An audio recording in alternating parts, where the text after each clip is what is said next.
We're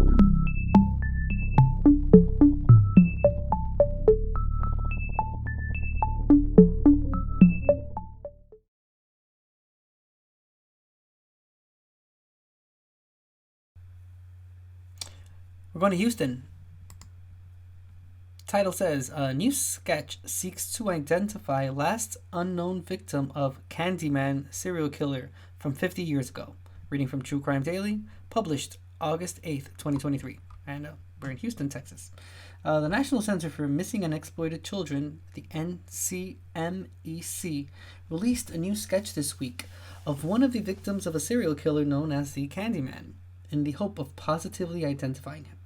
The victim, who had become known as John Doe, 1973, was found deceased August 9th, 1973, in Houston, but officials said he had most likely been dead for at least a year.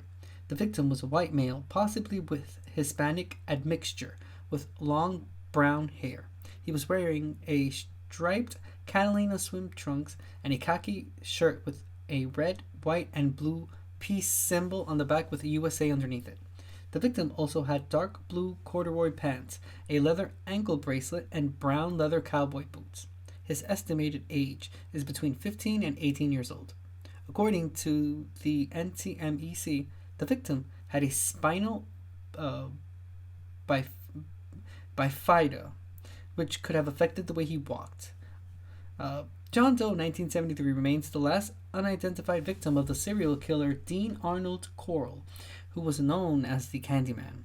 Corll kidnapped and killed almost 30 young men in Houston between 1970 and 1973. These victims were known as the Lost Boys. Corll reportedly got the moniker because he worked at his mother's candy company and handed out free candy to the boys in the neighborhood, the NCMEC said in a blog post.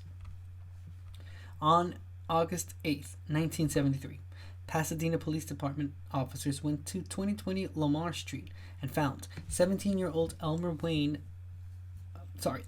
Henley next to Corll's dead body on the ground. Henley said he shot Corll in self-defense. Soon, Henley and another teen, 18-year-old David Brooks, showed police several places where they hid bodies of their victims, including in a storage shed, a reservoir, and a beach. Investigators located 28 bodies, but the NCMEC says the true death toll will most likely never be known. Henley and Brooks helped lure the victims to Corll's home under false promises of fun, and they would later kill the boys. Corll repeatedly paid Henley and Brooks $200 for each victim they brought to him. KHOU-TV reports the victims had been raped and tortured prior to the murders. Brooks and Henley were arrested on several counts of malice murder, and they both pleaded not guilty. However, they were both convicted. Henley was sentenced to 6 life terms in prison. Brooks got a life sentence but died in 2020 following a bout of COVID-19. NCMEC Forensic Services Unit Supervisor Carol Schwitzer said, "We remain hopeful that this young man's family and friends are still looking for him. He may have siblings, cousins, classmates, neighbors, or friends who have always wondered what happened to him." She continued, "This young man's friends and classmates would be in their late 60s to early 70s, and we hope that this new imagery reaches them and helps bring in that one single lead needed to resolve this case." I hope so too. And I'm glad that he fell because of COVID. I am. I'm extremely glad. I'm not on the boat of people that don't like wish others horrible things. I 100%. Especially if you deserve it like this. Oh, you deserve that shit. Too bad for you, bud. I'm interested though. Let's read a little bit more about this serial killer by the name of Dean Arnold Corll. See if maybe we can find a short video, non-copyrights about it.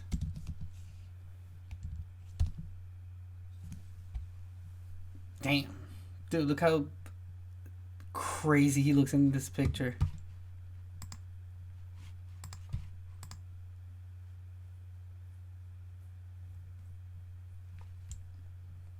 Some crazy eyes.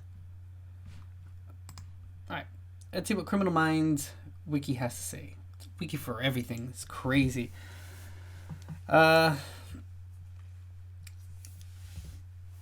Dean Corll. His last words were, "Kill me, Wayne. You won't do it."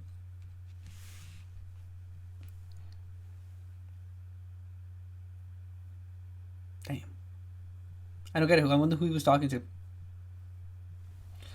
Okay, so Dean Arnold Corll, aka the Candyman, or the Pied Piper, yeah, was an American. Wait, hold on.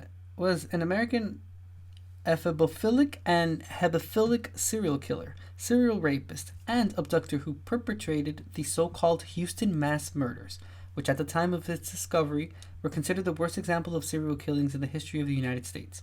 Most of Corll's victims were procured to him by two teenage accomplices, David Brooks and Elmer Wayne Henley, the latter of whom later became Corll's killer. Gotcha. That Corll died in 2020 when COVID hit. I'm confused. Hold on.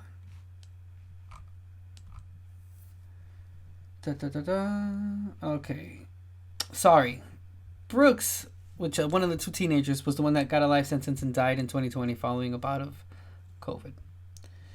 They don't mention here anything about either one of the two teenagers committing the murder. Well, I mean, killing Corll, but we're going to read about it because it sounds pretty interesting. Which is why Corll's last words is, "Kill me, Wayne, you won't do it." Makes sense. I was a bit confused there. Okay, so I don't care about his background. I give two shits. I'm not going to glorify or, it's unnecessary at this time. Let's see what it says about the Houston mass murder. So Corll's first known murder victim was Jeffrey Conan, a student at the University of Texas in Austin, whom he abducted while hitchhiking on September 25th, 1970. Conan's body was later buried in High Island Beach. Around the time of Conan's death, Brooks interrupted Corll in the act of raping two teenage boys, whom he strapped to a torture board. Corll promised Brooks a car in return for his silence, and he accepted the offer. Shortly after murdering the boys, Corll bought Brooks a green Chevrolet Corvette. Later, Corll offered $200 to Brooks for any boy he could lure to Corll's apartment. On December 13th, Brooks lured two boys away from a religious rally, and Corll raped and killed them. On January 30th, 1971, Corll and Brooks encountered two boys walking home. The boys were lured to Corll's van and driven to his apartment, where they were raped and killed. The bodies were then buried in a boat. The bodies were then buried in a boat shed he owned. Between March and May, Corll abducted and killed three more victims with Brooks's help. On August 17th, Corll and Brooks encountered an acquaintance of Brooks named Reuben Haney, walking home from a movie theater. Corll subsequently took Haney to his home and strangled him to death. In the winter of 1971, Brooks lured Elmer Wayne Henley as a new victim. For reasons unknown, Corll spared him, offered Henley the same fee of $200 for any boy he could lure to Corll's apartment, and told Henley that he was a member of a slavery ring. Henley ignored Corll's offer for several months, but he finally accepted it in the early 1972, when Henley's family were in dire financial circumstances. On March 24th, 1972, the trio encountered an acquaintance of Henley's, Frank Aguirre, when he was leaving a restaurant. They convinced Aguirre to come to Corll's apartment with the promise of drinking beer and smoking cannabis. There, Corll pushed him onto the table and handcuffed him. When he saw it, Henley attempted to persuade Corll not to hurt Aguirre. Instead, he killed him, then revealed that there was no human slavery ring and that he had also raped and murdered the previous boy that Henley had lured for him. Henley then followed Corll's instructions and buried Aguirre's body in High Island Beach. However, according to Brooks, Henley was a sadistic individual who enjoyed murdering boys on his own. Wow. Death. So, the murder spree continued until August 7th, 1973. Henley, now aged 17, invited Timothy Curley to attend a party at Coral's house. Curley accepted the offer, but as they were heading there, they were joined by Rhonda Williams, a friend of Curley's. Williams' father was drunk and he attacked her that evening, so she decided to wait outside until he sobered up. Henley took pity of Williams and invited her to Coral's home. Coral was initially furious about Henley bringing a girl to his house, but later calmed down after Henley told him about Williams' father and how she could not return home, and he offered the trio beer and cannabis. They drank and smoked while Coral watched and waited for them to pass out. Henley awoke to find himself gagged, while Coral snapped handcuffs onto his wrists. The still unconscious Williams and Curley were strapped next to him in the same manner. Noticing that Henley was awake, Coral removed the gag and said that he was going to kill them all because of Williams. Henley then promised to Coral that he would participate in the torture and murder of both Curley and Williams if Coral released him, to which he agreed. The two dragged Henley and Williams to Coral's bedroom and strapped them to the board. Coral handed Henley a hunting knife and told him to cut Williams' clothes, insisting that he rip and kill Williams entirely by himself while he was occupied with Curley. By that point, both Curley and Williams had awoken. Henley removed Williams' gag and began to cut her clothes, prompting her to ask, "Is this for real?" When Henley said yes, Williams asked him, "Are you going to do anything about it?" This caused Henley to question his actions under Coral's orders for the first time. He first asked Coral if he could take Williams to another room, but he ignored him. Henley then grabbed Coral's pistol and shouted that they had gone too far and they had to stop. Coral left Curley and yelled at Henley to kill him. Panicking, Henley stepped back as Coral advanced and taunted him, saying, "You won't do it." Henley then fired once at Coral, hitting him in the forehead, but the bullet failed to penetrate his skull. Coral continued to lurch towards Henley, and he fired 2 more shots, hitting Coral in the left shoulder. Coral then spun around and exited the room, hitting the wall of the hallway. Henley followed him and fired 3 more times into his back, killing him. Henley freed Curley and Williams and they discussed what to do. Henley just wanted to leave, but Curley convinced him to call the police and explain what happened. Once in custody, Henley confessed to Brooks and his own involvement in Coral's murders and revealed the locations where the bodies had been buried. The police used unqualified convict labor to dig up the bodies, and the search was abruptly ended when their body count had just surpassed 25, the number of victims attributed to Juan Corona, who was considered the most prolific American serial killer up to that point. As a result, the total number of Coral's victims remains unknown, and some of his attributed 29 victims were known only from spare bones that did not match any retrieved bodies. Henley was later indicted for and found guilty of 6 murders. Brooks, who attempted to portray himself as a silent partner of Coral and Henley's, who was not present for any rapes and murders, was indicted for 4 murders and found guilty of 1. Both accomplices were sentenced to life in prison. Henry is currently incarcerated at the Mark W. Michael Unit in Anderson County. That's in Texas. While Brooks was incarcerated at the Ramsey Unit near Rosharon. He later died on May 28, 2022 from COVID-19, age 65. Bye. Wow. Crazy. It's a lot of people.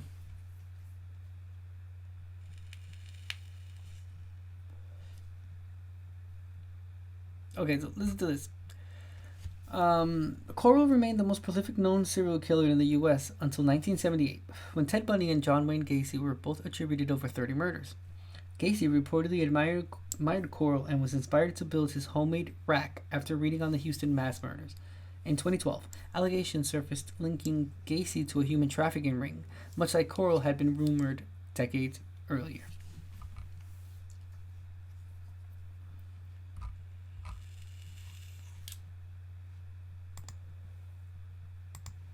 Wow, it's crazy.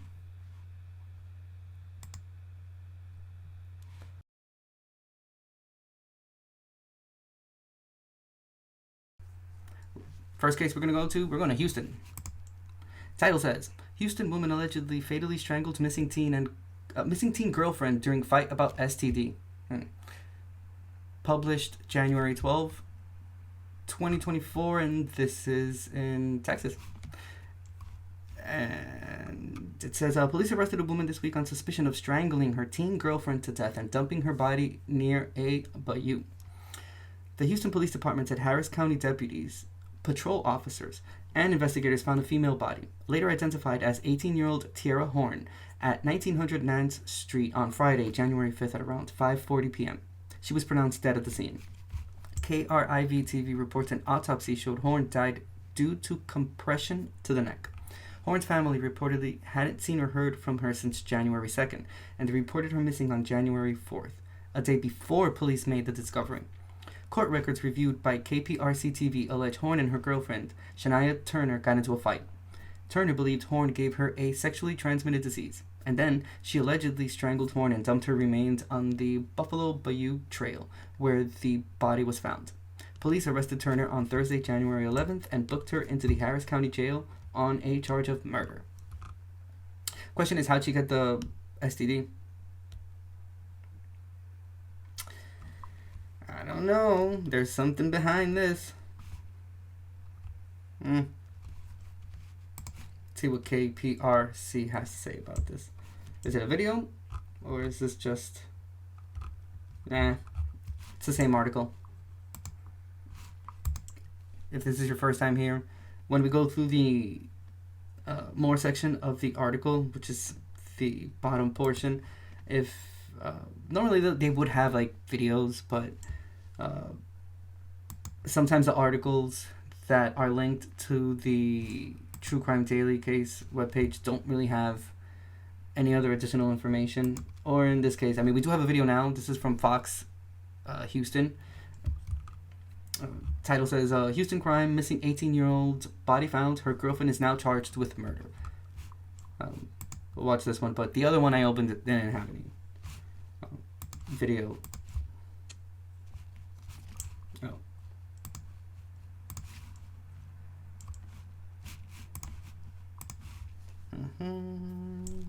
Okay, let's see.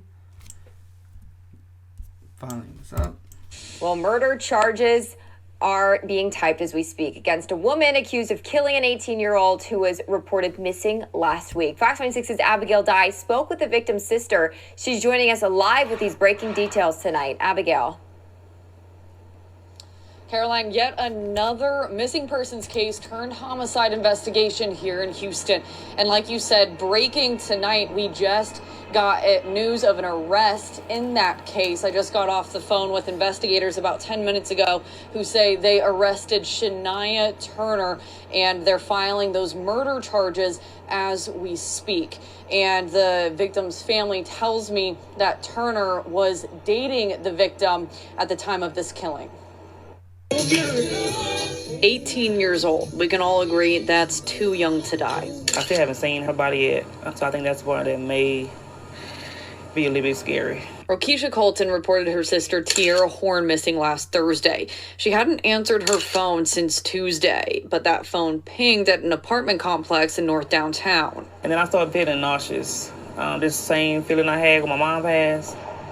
Just around the corner in thick brush, police made a tragic discovery Friday. Today we were searching for the missing person and found a body of an adult female. Tierra's family came out here the night her body was found, and her sister says that night she knew who the killer was, or at least who had something to do with it. When she met this particular person that we're talking about, she just got off track. She says shortly after their mom died in 2021, Tierra met someone. She and Tierra were together, and do you feel like she was violent or dangerous? Yep. I got pictures. She says that woman lives in those apartments just around the corner from where Tierra was found. Now, instead of planning her little sister's birthday, she's planning a funeral. I am mad about it. I will forgive them. I just want them just to pay for what they did, and I can move forward with my life. It won't be easy, but I can get by. Damn, she lost her mom Again, and the her woman sister. that police arrested tonight is Shania Turner, and this information is just so fresh. These charges are just now being filed, and we don't have those documents yet. And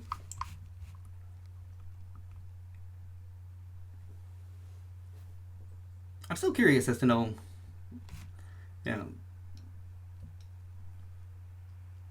was it that she had, well, it says that she gave her a sexually transmitted disease, but, again, who gave her the STD? Damn, pretty sad. Again, that person lost her mom and her sister, so, like, the worst of the double whammies that could exist. Alright, moving on.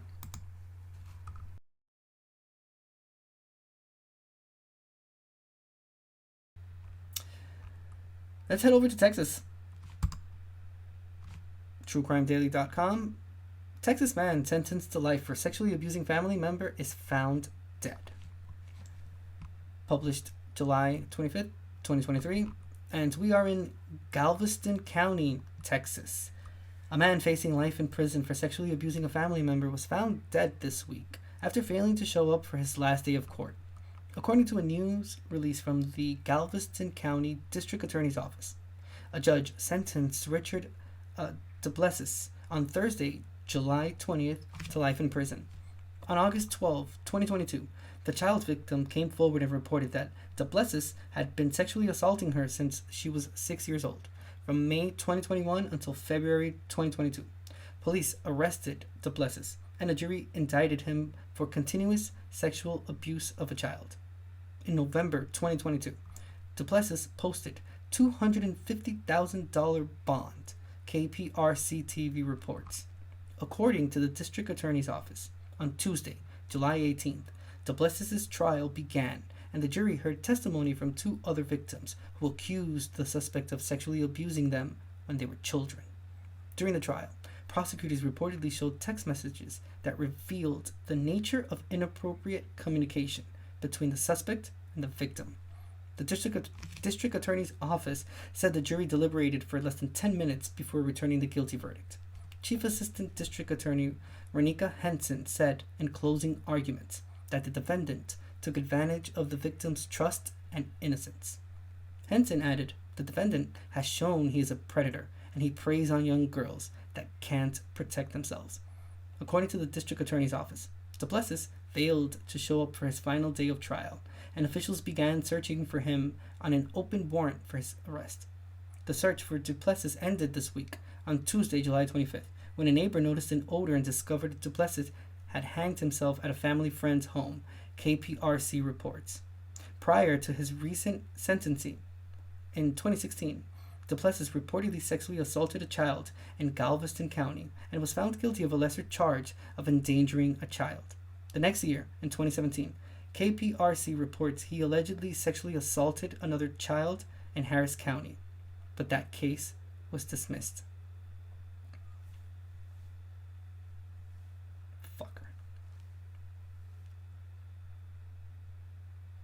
Archie, you monster. Man,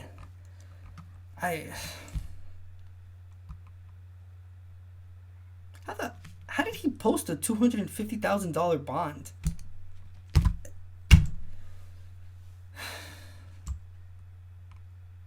That is some bullshit. Should have been arrested. He should have been kept in jail. Period. Point blank. I mean, obviously we know why he killed himself, because he's a bitch and he knew he was going to be facing life in prison because of this. He should have faced 3 sentences of 3 life sentences for this shit. I've talked about it before here. I've seen like TikTok videos of us. It's this one dude that he was released from prison, but he was there for a while, and he just like tells stories of things that have happened, that he's seen, that have happened in jail and whatnot, and the many interactions and whatever.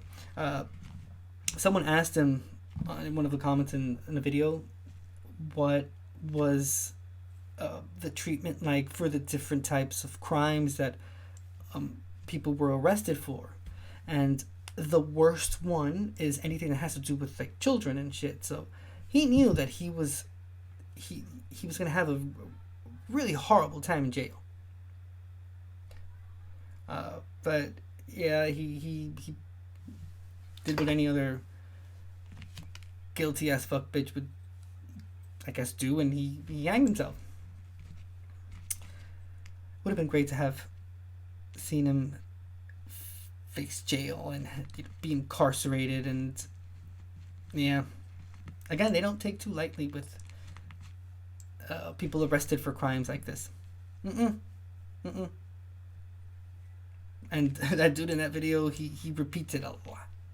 So it's not just like a passing thing. He explicitly says, like, I'm not gonna talk about it now, but he tells a story of what they did to one, and let's just say the group of inmates that were like zoned in on hurting this person because of the crimes that he committed. Yeah, dude, they did that shit, and they planned it out for an extensive period of time. So it wasn't just like like jumped him or something. Like no, they coordinated the whole thing. And yeah, let's just say that person is 6 feet under.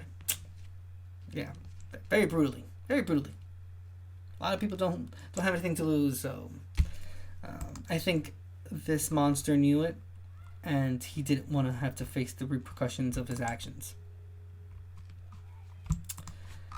Jeez. Okay. Let's see, this is from KPRC. Let's see if they have a video. Something that we can watch.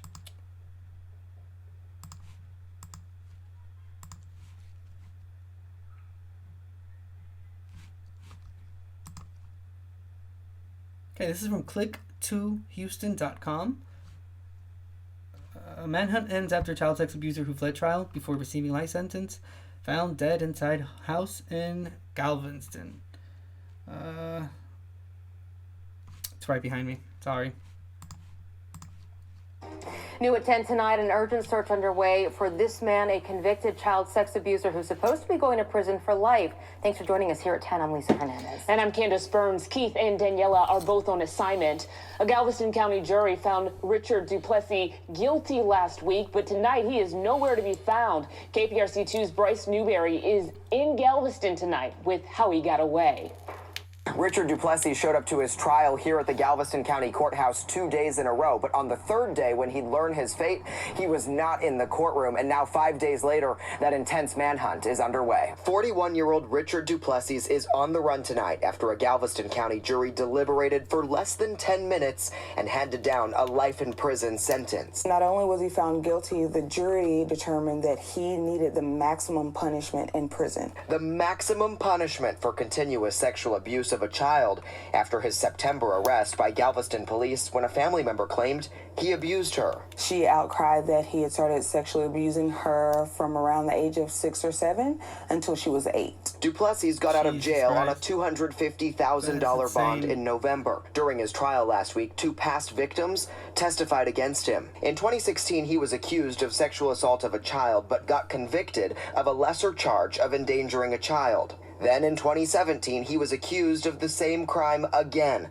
but Harris County court records show the case got dismissed. It's really important that we find him. Once caught, a judge will read Duplessis his life sentence before he's taken to state prison, where he won't be eligible for parole. It's a very weird situation. In my career, it's never happened before. Tonight, the U.S. Marshals Gulf Coast Violent Offenders Fugitive Task Force is following every lead they get in a very active search for Duplessis. They're asking for anyone with information about his whereabouts to contact the Galveston County Crime Stoppers. On the island tonight, I'm Bryce Newberry, KPRC 2 News. All right, thank you, I'm Bryce. guessing this was like obviously before The search for he the was caught. fugitive who sexually assaulted an underage relative has ended. Investigators say 41-year-old Richard Duplessis took his own life.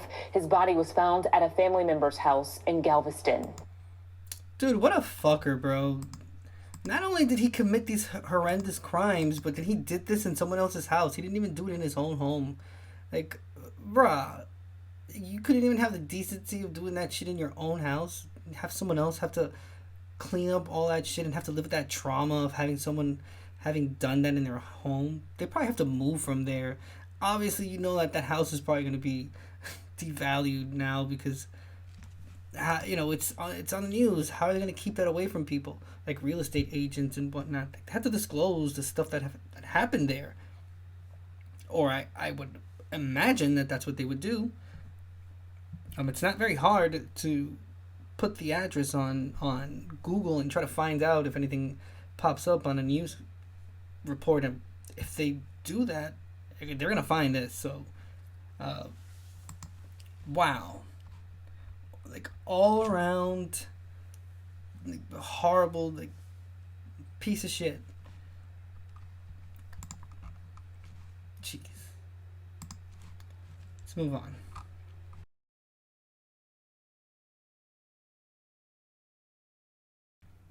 We're going to Texas. This one says, Texas man convicted of fatally beating girlfriend's son, bleaching and abandoning his body. Yeesh. True Crime Daily, August 30th, 2023 was when this was published. And we're going to Wichita Falls, Texas. And it says, a 35-year-old man was found guilty of killing his girlfriend's 11-year-old son after the jury deliberated for only 15 minutes.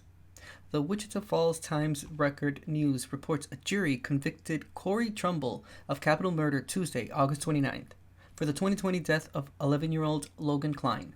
He will be sentenced to life in prison without the possibility of parole. Trumbull's public defender reportedly called Trumbull a sadistic bastard, but said Trumbull didn't kill Klein on purpose.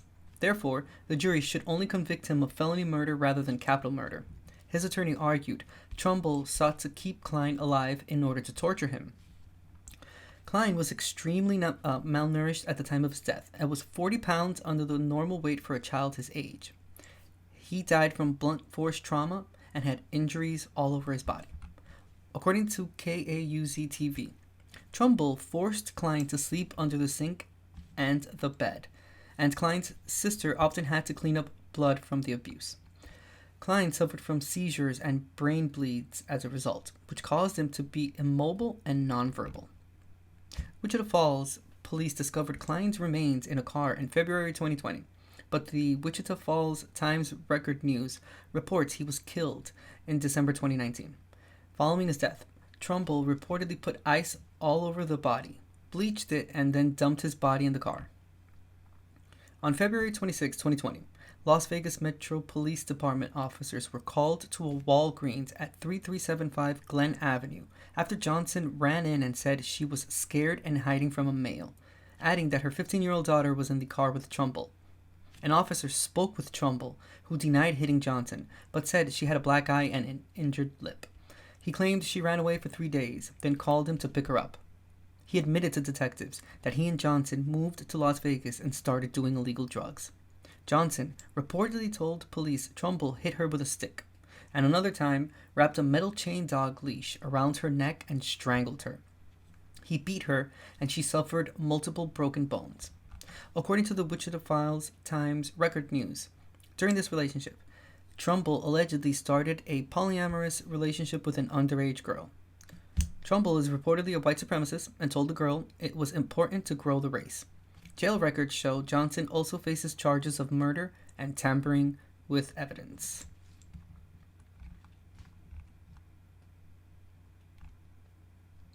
Hope he enjoys calling his cellmate daddy in jail, because that's 100% what's going to happen. And you know what? I'm all here for it. Oh well. You know, they say that you shouldn't wish harm upon people. You know who said that? People that did shit. Because you can most definitely 100% wish someone harm. Maybe not death, I guess.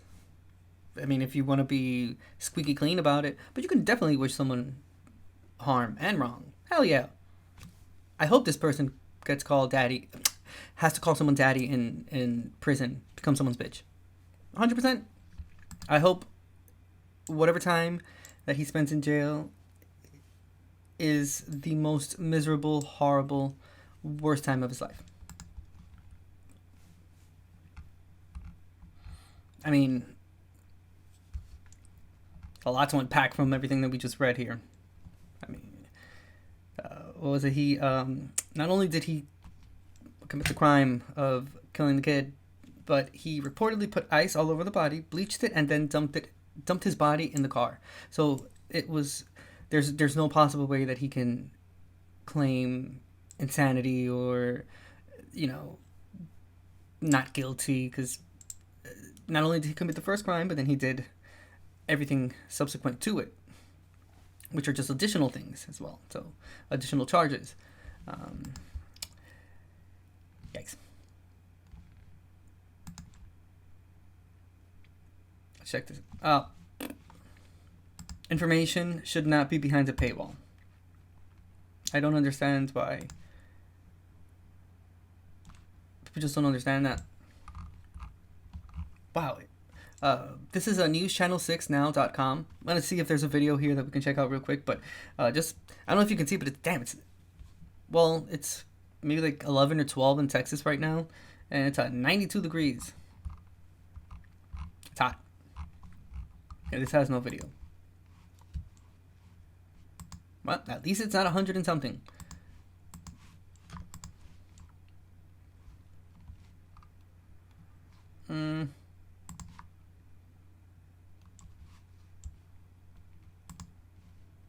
This is his arrest report, so there is no video. I mean, there would have been one, and we would have been able to see it, but the Wichita Falls Times Record News is behind the paywall because they can't, or they refuse to give information out, which is so weird, but yeah, that's where we are.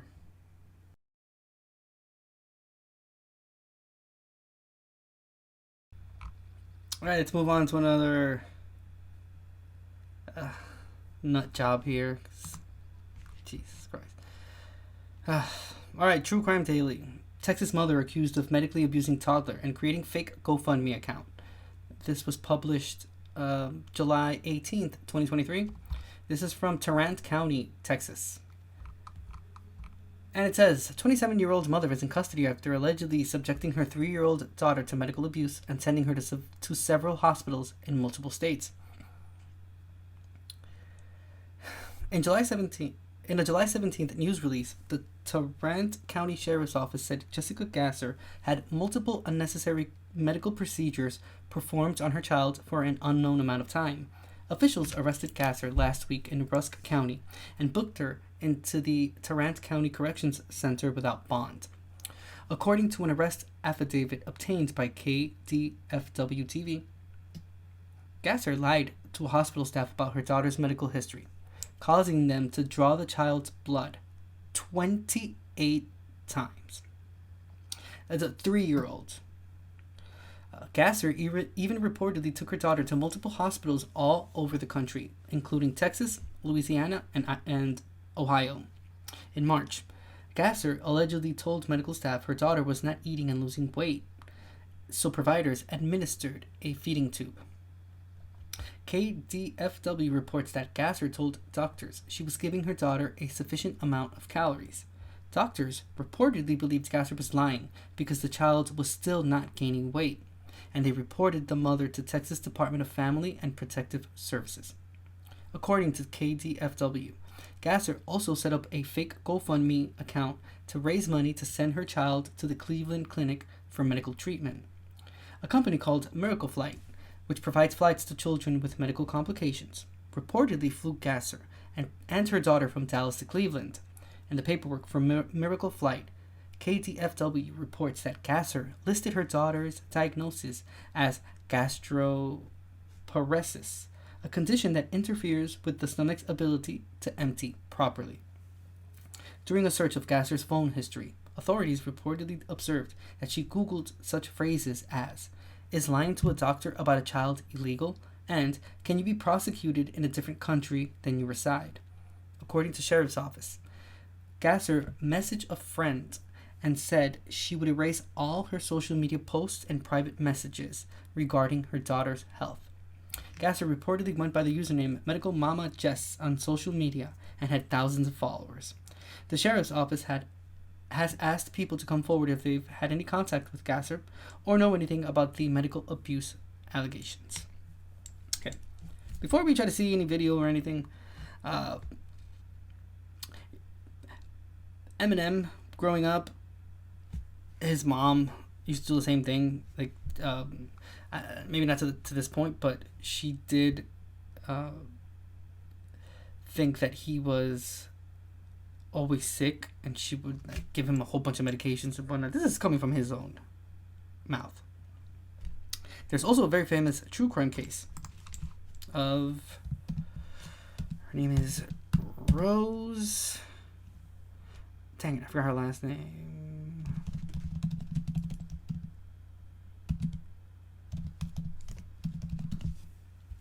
Gypsy Rose. So Gypsy Rose Blanchard's mom, Dee Dee, falsely claimed her daughter was suffering from different illnesses until Gypsy arranged for her boyfriend to kill her mother in 2015. That is an extremely sad case because Gypsy spent her whole life thinking she was sick. And this happened when she was 18. And she was either already out of her house, or the plans were for her to eventually leave her house because she was tired of her mom. But again, all her life, it was her mother giving her medications and whatnot. Same thing. I mean, obviously, this was before GoFundMe's existed and whatnot. So, Gypsy was on like the news, like her community. They would all like donate and chip in to anything that would happen to her and whatnot. And yeah, once she grew up and figured out that, dude, in fact, she was not sick, and that all her life she was lied to. Yeah, like I just read, she arranged for her mom to be killed. Pretty sad interrogation. If you want to check it out, it's on YouTube. Again, this is a pretty famous true crime case. There's a lot of content creators that have talked about this. Hell, I think I even did a true crime episode beginning of last year and whatnot when I started with the King Angel show. I think we did do an episode of Gypsy Rose. Yeah, Art of Shiva. It's pretty sad. Again, it makes you question. Obviously, I'm not on the team of harm being caused to anyone, but that's a pretty weird situation to be in if you really think about it, because she was lied to her whole life, and she was confined to a wheelchair. It was to that point. Her mother did make money off of her, basically, and yeah, albeit it was not during our times now. This was before social media had its big impact and whatnot, but still, she was able to accumulate a lot of money. Her mother, unfortunately, I already mentioned what happened to her. Check it out. It's on YouTube. Very interesting case. This reminds me of it 100%. Only difference is daughter's only 3 in this case that's happening in Tarrant County, Texas. But Gypsy was 18.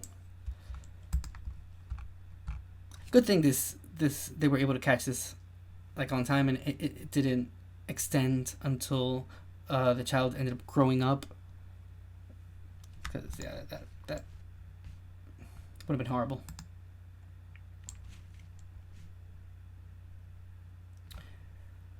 Fox4News.com, and this reads, Tarrant County mom arrested after unnecessary medical procedures performed on 3-year-old, investigators say. Check out this video. I don't understand. I thought I already did this for like Fox. I try to just take off the video blocker for all the news channels, but it's one main channel, so ABC, but there's like ABC for every county, city, state. So yeah, I guess that's why I have to keep doing the same thing for all of them. But That's neither here nor there. Let's see what the video says. The Tarrant County Sheriff's Office says a mother used doctors to abuse her child. Investigators say the woman lied about the 3-year-old's medical condition, which resulted in unnecessary procedures. Fox 4's Stephen Dial reports. Court documents outline specific details accusing Jessica Gasser of medical child abuse. Tarrant County investigators say Gasser took her 3-year-old daughter to a dozen medical facilities in 9 cities, resulting in the child having unnecessary procedures. This is an injury to a child case, and the injury was committed through the act of medical child abuse, which is intentionally exaggerating or falsifying or inducing medical symptoms in your child. The investigation started in February when doctors became suspicious. Court documents say Gasser intentionally gave fake medical history, resulting in the child having to have her blood drawn nearly 30 times.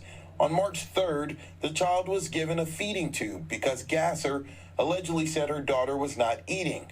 The doctor who reported Gasser believes she was not feeding her child. Gasser had a large social media presence, documenting her child's health. Her TikTok account had more than 24,000 followers. I'm asking the public to send any social media message, text messages, emails they have from the suspect about the health of her children, because they will be helpful to the investigation. I hope. There's talks about California being the first state to do it, but hopefully this is something that happens nationwide.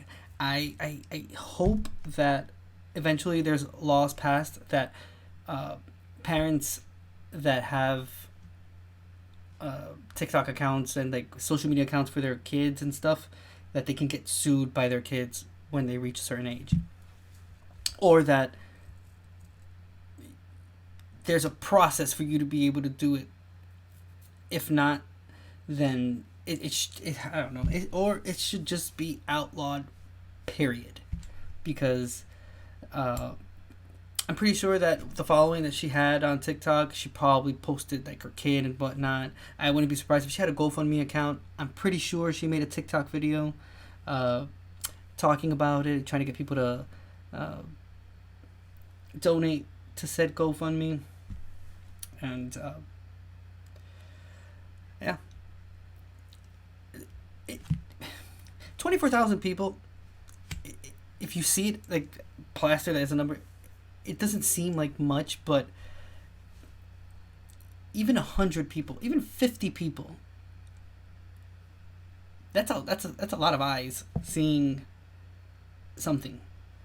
24,000 followers, again, it's not millions. She's not raking in the cash on TikTok, but 24,000 followers is still enough to get videos to rotate on TikTok, and it because she has so many followers, it pushes her videos to even more people. So who knows the amount of people that donated to this person. You can't trust shit on social media, especially on TikTok.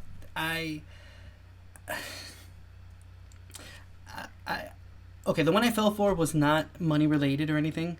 It was actually pretty recently with the Carly Russell case.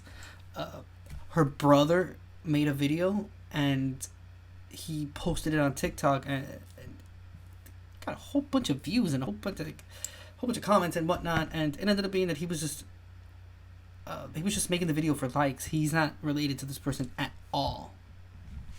And the way I fell for it was I reposted it, but my empathy was like, damn, dude, it's her sister, his sister.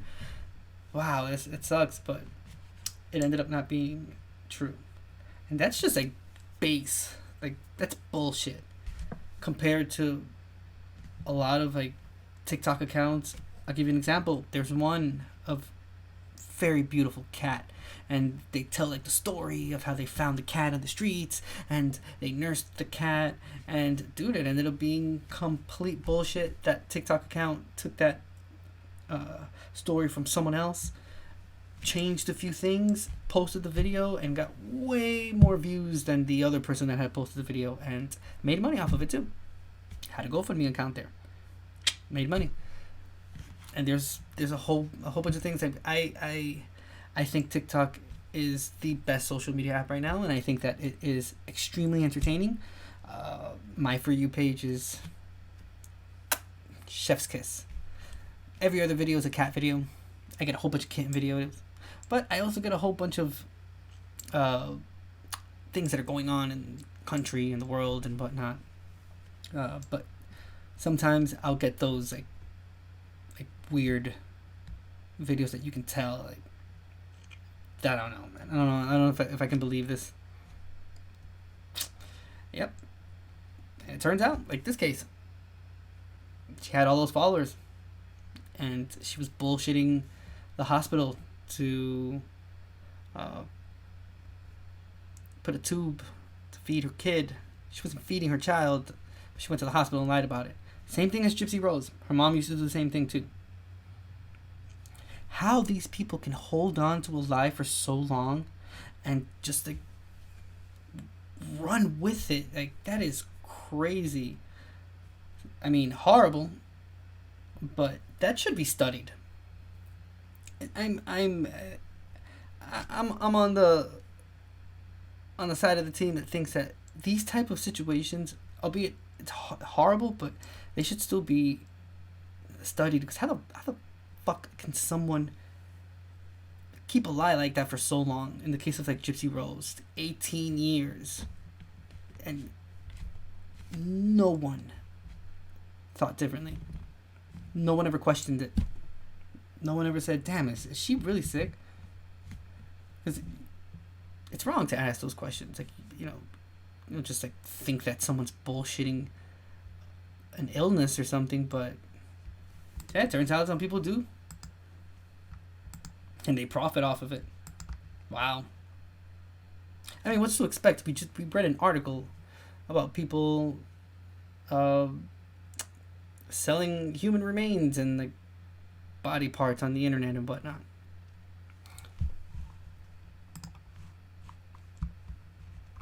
Crazy.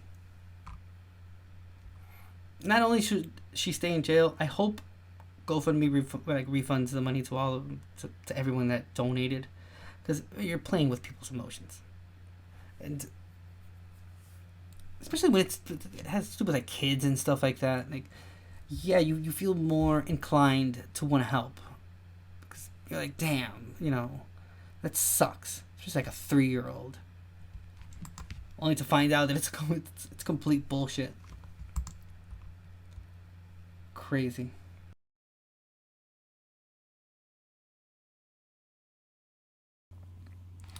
All right, we're going to Texas. Title says, Texas mom charged with capital murder. A year after son she called evil went missing. True Crime Daily. This was published November 2nd, 2023, and this is in Everman. A mother was indicted on murder and several other charges for allegedly killing her 6-year-old son, who has been missing for a year.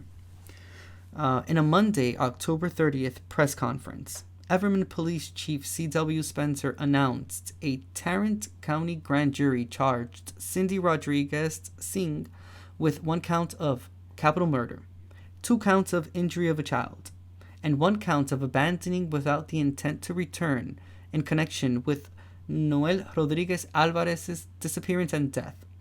Spencer said the indictment will significantly support efforts to extradite Rodriguez Singh back to Texas from India. Rodriguez Alvarez went missing exactly 1 year ago. On March 20th, 2023, Everman police officers responded to a home on the 3700 block of Wisteria Drive to conduct a welfare check on the children who lived at the home, including Rodriguez Alvarez. Officers spoke with Rodriguez Singh, and she allegedly said Rodriguez Alvarez was staying with some family in Mexico, but Everman police said that was misinformation. 2 days later, Rodriguez Singh, her husband, and 6 children boarded a flight to India. Rodriguez Alvarez, however, was not present. Police learned several days after the family left that Rodriguez Singh paid for new concrete to be poured on the porch at their home. Investigators were able to obtain a search warrant and looked through the concrete and soil, but did not find anything. Okay. An arrest warrant was issued March 31st for Rodriguez Singh and her husband, Arshdeep Singh for abandoning or endangering a child. In an April update, Everman police announced detectives were shifting from an endangered missing person case to a death investigation. Police said Rodriguez Singh was known by relatives to be abusive and neglectful to Noel, which included allegedly beating the boy with keys because he drank water. She allegedly withheld water and food because Cindy did not like changing Noel's dirty diapers. On July 21st, 2022, Rodriguez Alvarez attended a speech therapy appointment. He missed several other appointments after that, which caused the Texas Department of State Health Services to reach out to Rodriguez Singh to warn her she could lose government benefits for the boy. Everman police said Rodriguez Singh allegedly asked a friend's son to pretend to be Rodriguez Alvarez at the doctor's office.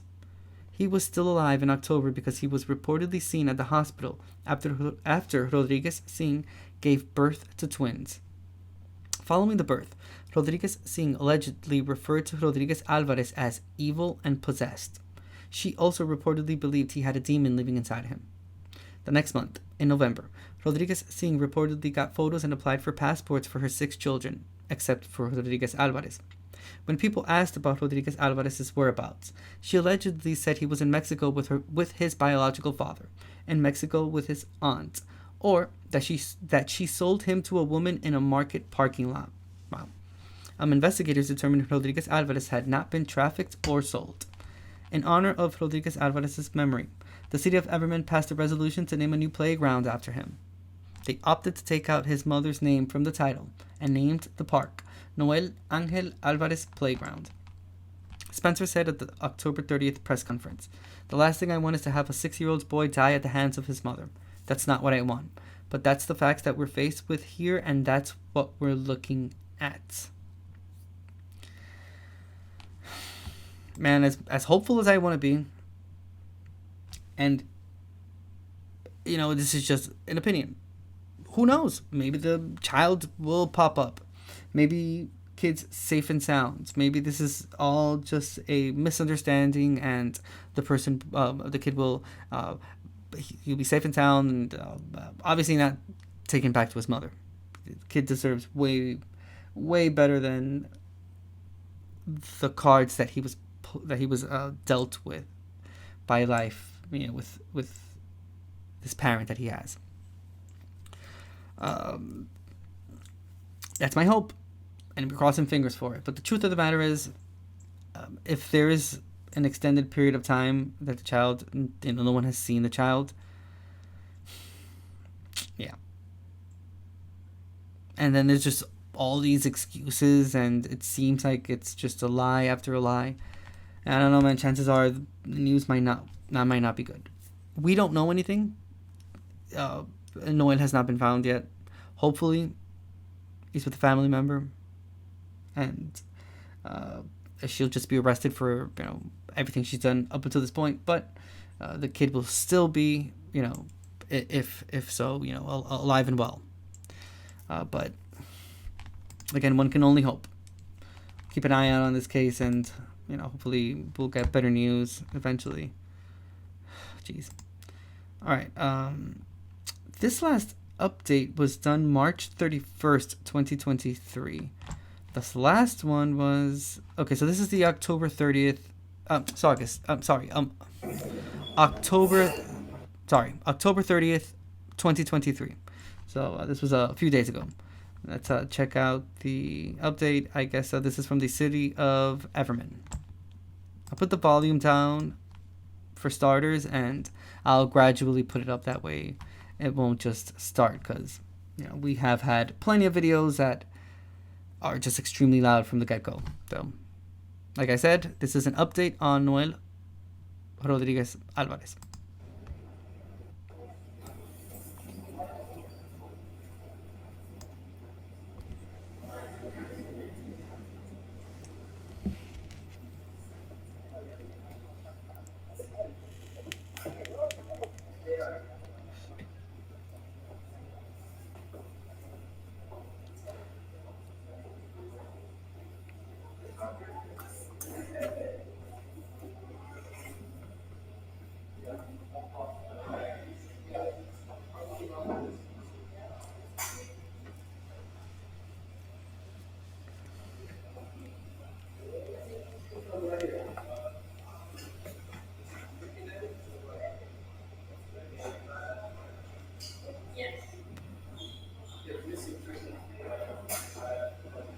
Okay, I'm gonna go a little forward. Cause they recorded like the whole beginning of it, huh?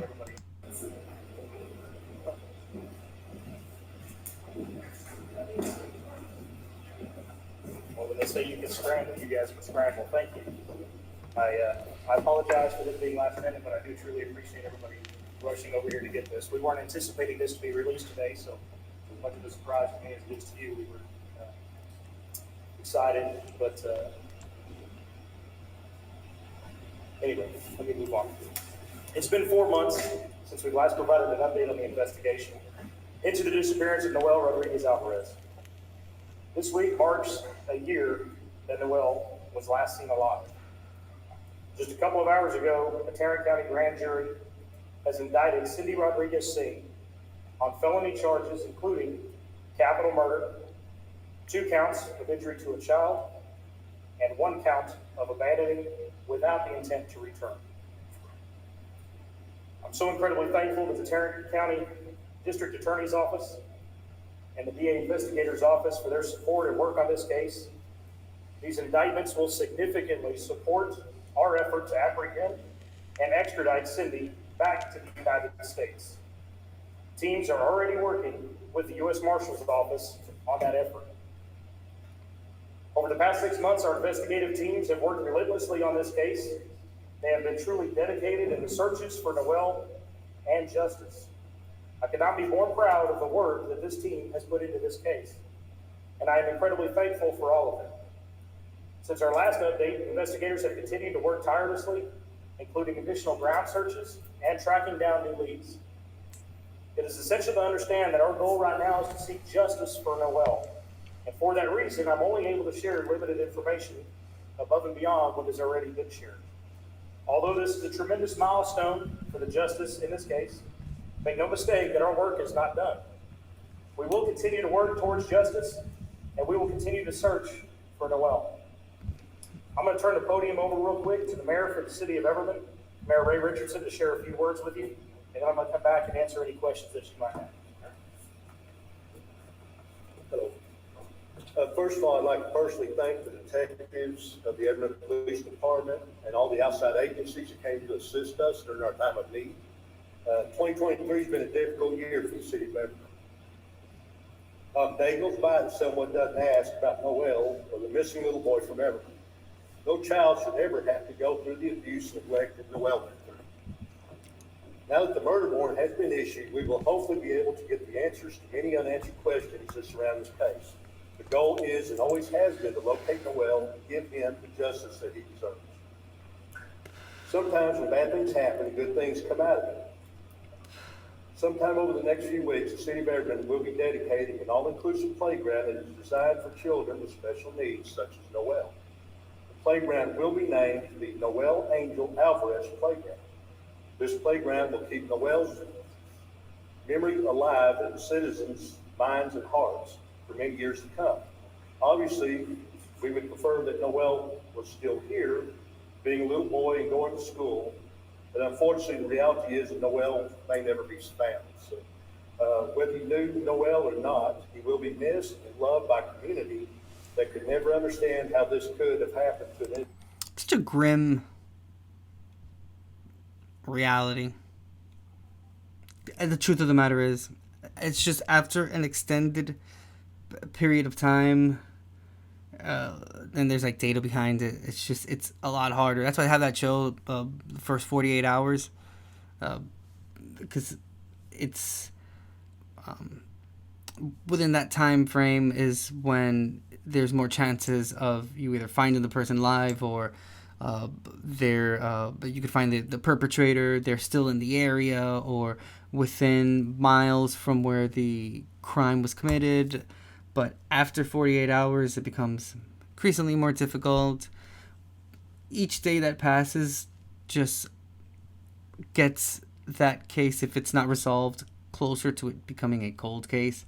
And once a case gets to that point and others just start taking precedence over that one case, that's when we get those extended periods of time that you get like 20 years, 25 years that we don't know what happened. I hope this doesn't happen with this case. Like he said, no child, no one in general deserves abuse, let alone a child that is like defenseless and whatnot. Yeah, I'm glad that the mom's being indicted and whatnot, but again, it's just a sad.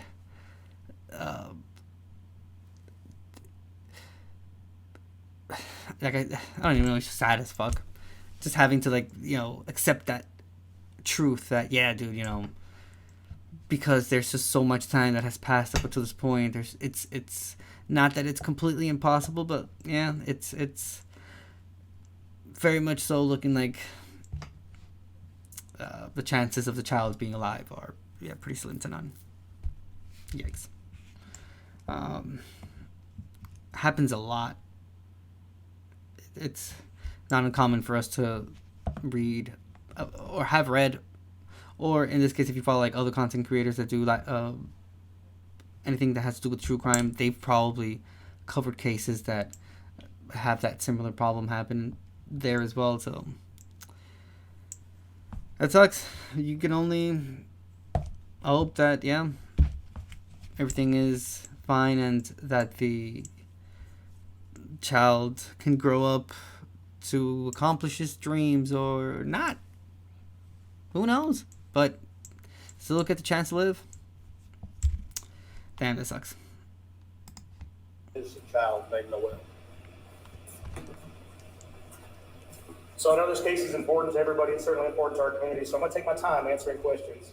And you may have quite a few, so we'll take our time. And I know it's been a while since we've updated, so you may have to backtrack. So we'll take our time. Go ahead, Dave. Thank you. Can you talk about what additional evidence was told to the grand jury that maybe we were not putting to? Because throughout this process, it seems like there was a lot of... So that person is asking about if there's any more evidence since the last time they had the police had done an update on this case. Anything that could, help better understand why, the mother is now being indicted and whatnot. Something hoping for that you may not have gotten as far as what the cadaver dogs may have hit on, may not have hit on. What additional information were they presented that maybe has not been released up to this point? So when this case was presented to the grand jury, it was indicted in what's called a manner and means unknown to the grand jury. That's what they indicted on. And when you indict on that, essentially what we have to prove is we may not have a body. Well, we don't have a body, right? But we have to prove a reasonable effort in identifying any and all other circumstances or potential outcomes for this boy. And our investigative team, the combination investigative team between all the other municipalities, the DA's office, that's what they've been working on tirelessly for the last 6 months, is trying to identify any other potential outcomes for this child, all of which have been ruled out, leaving us down to one simple conclusion that he was murdered. Gotcha. Which is why they had mentioned before that, that he could have either been sold or that he was with a family member and whatnot. But I guess, like you said, they went through all those, ruled out any other of those other possibilities, and they were just left with murder. Damn. I hope that child is found. I know for a fact True Crime Daily will keep us updated on this because they already posted about this case back in April. So they're going to update us on anything that happens in regards to the kid. So hopefully, again,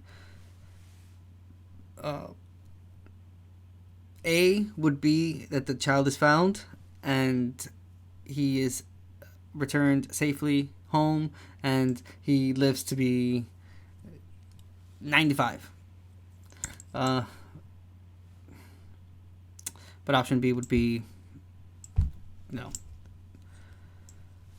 what the officer said, and the other kid was murdered by his mom, and we may never find the body. Who knows what she did to it. Hopefully he is found and there are more charges added to her and justice is served. All that's left is hoping that justice can be served, because Nothing can bring that child back. That's it. Damn.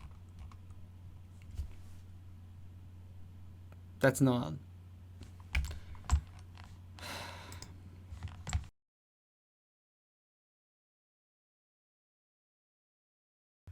Alright, we're going to head to Houston now. And it's truecrimedaily.com. Title says, Houston man accused of breaking into girlfriend's home, fatally stabbing her and her dog. Published today, August 2nd, 2023. Houston, Texas. And this is, police have arrested a 58-year-old man 3 days after he allegedly fatally stabbed his 43-year-old girlfriend at her apartment. According to a news release from the Houston Police Department on Saturday, July 29th, at approximately 7:10 p.m., officers responded to an apartment on Sakowitz Street in reference to a woman pleading for help. Officers and emergency personnel found the victim, identified by KPRC-TV as Melissa Fowler, and paramedics pronounced her dead at the scene from multiple stab wounds. Officers also reportedly found the victim's dog fatally stabbed in the bathroom, specifically the bathtub, and recovered bloody knives near Fowler's body. Police identified the woman's boyfriend, Marquez Potts, as the primary suspect. According to KPRC, an employee at the apartment complex initially heard a woman scream and tried to knock on the unit's door, but no one answered. The employee left, came back, and called police after allegedly witnessing a man cleaning up blood from the hallway. The man reportedly told the employee that he assaulted a woman. Investigators reviewed surveillance footage that shows Potts breaking into Fowler's apartment at approximately 6:30 p.m. while she wasn't home, KPRC reports. The victim reportedly returned 20 minutes later and is seen collapsing into the hallway. Potts reportedly dragged Fowler back into the apartment as she tried to cling to the door. KPRC reports that Potts exited the home at approximately 7 p.m. A witness reportedly reviewed the surveillance footage and recognized the suspect as Potts. According to police, officials contacted the Harris County District Attorney's Office and they filed a murder charge against Potts. He remains at large until Tuesday, August the 1st, when officers arrested him and booked him into the Harris County Jail. Potts pleaded guilty to stabbing a different woman in 2021, KPRC reports.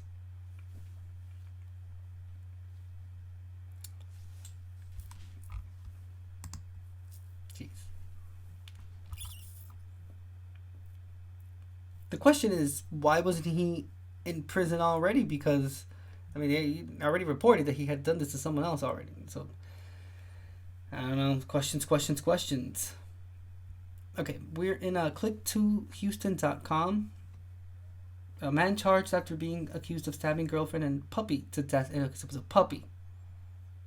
That makes it. First of all, he mentioned dog. I'm more of a cat person, but I mean, dogs are still awesome. I love dogs, and I was picturing like a big sized dog and whatnot. No, it was a puppy, so it just made it even worse than the amount of worse that it already was. A puppy, yeah. Wow. Okay, let's watch this video. The hunt is over for a man accused of stabbing and killing his girlfriend and a puppy. This all happened at the New Hope Housing Apartments on Saturday. The man accused was already on probation for stabbing a different woman 2 years ago.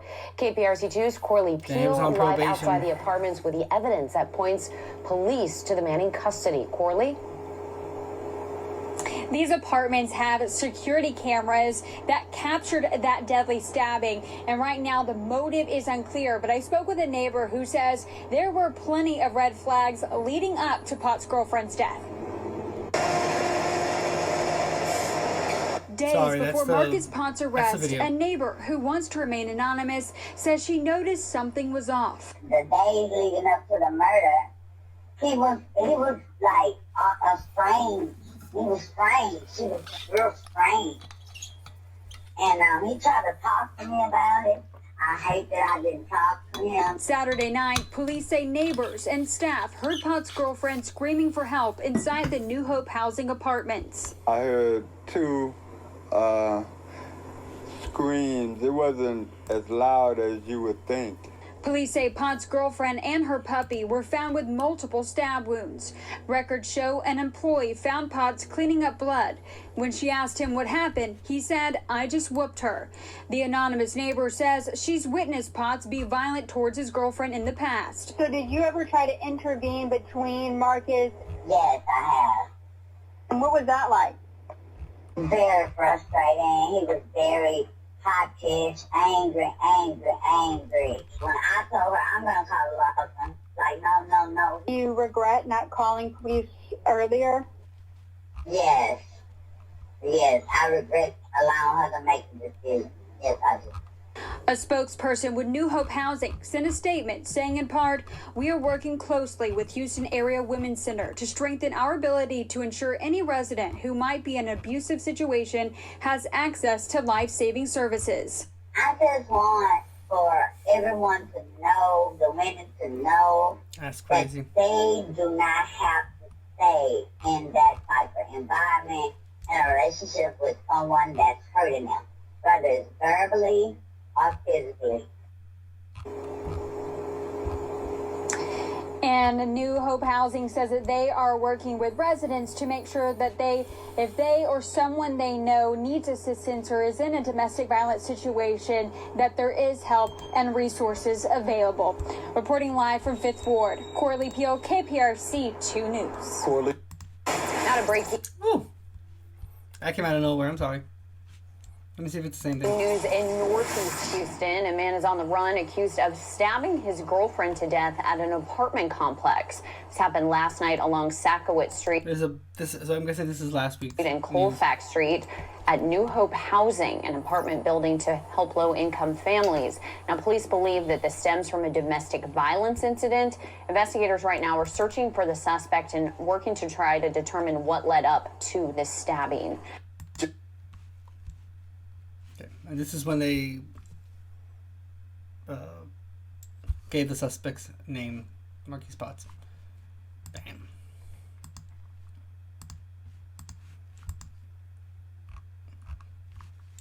Life means nothing. That is a common theme when you start diving into the true crime world. It's one of the first things you just realize that some people just have this disdain for life, for another person's life. Like, it's crazy how I mean, it's always been like that if you think about it, all across history. Like, there's been plenty of people that are well known throughout history that, you know, had a disdain for others, dude, and they just did shit to other people. But I mean, I don't know, just the fact that it's like part of like human nature if you think about it. It's not like necessarily like the only thing, but I don't know. It's been happening since the beginning of mankind. Regardless of what you believe, there's always been like just like evil people that like kill and shit. It's insanity to me. Just no value towards someone else's life. So it's just, I don't know, just like killing a chicken or something like that. It's just like there's nothing there. There's no sort of like, it's just no empathy at all for the person who you're committing the crime against. It's fucking crazy.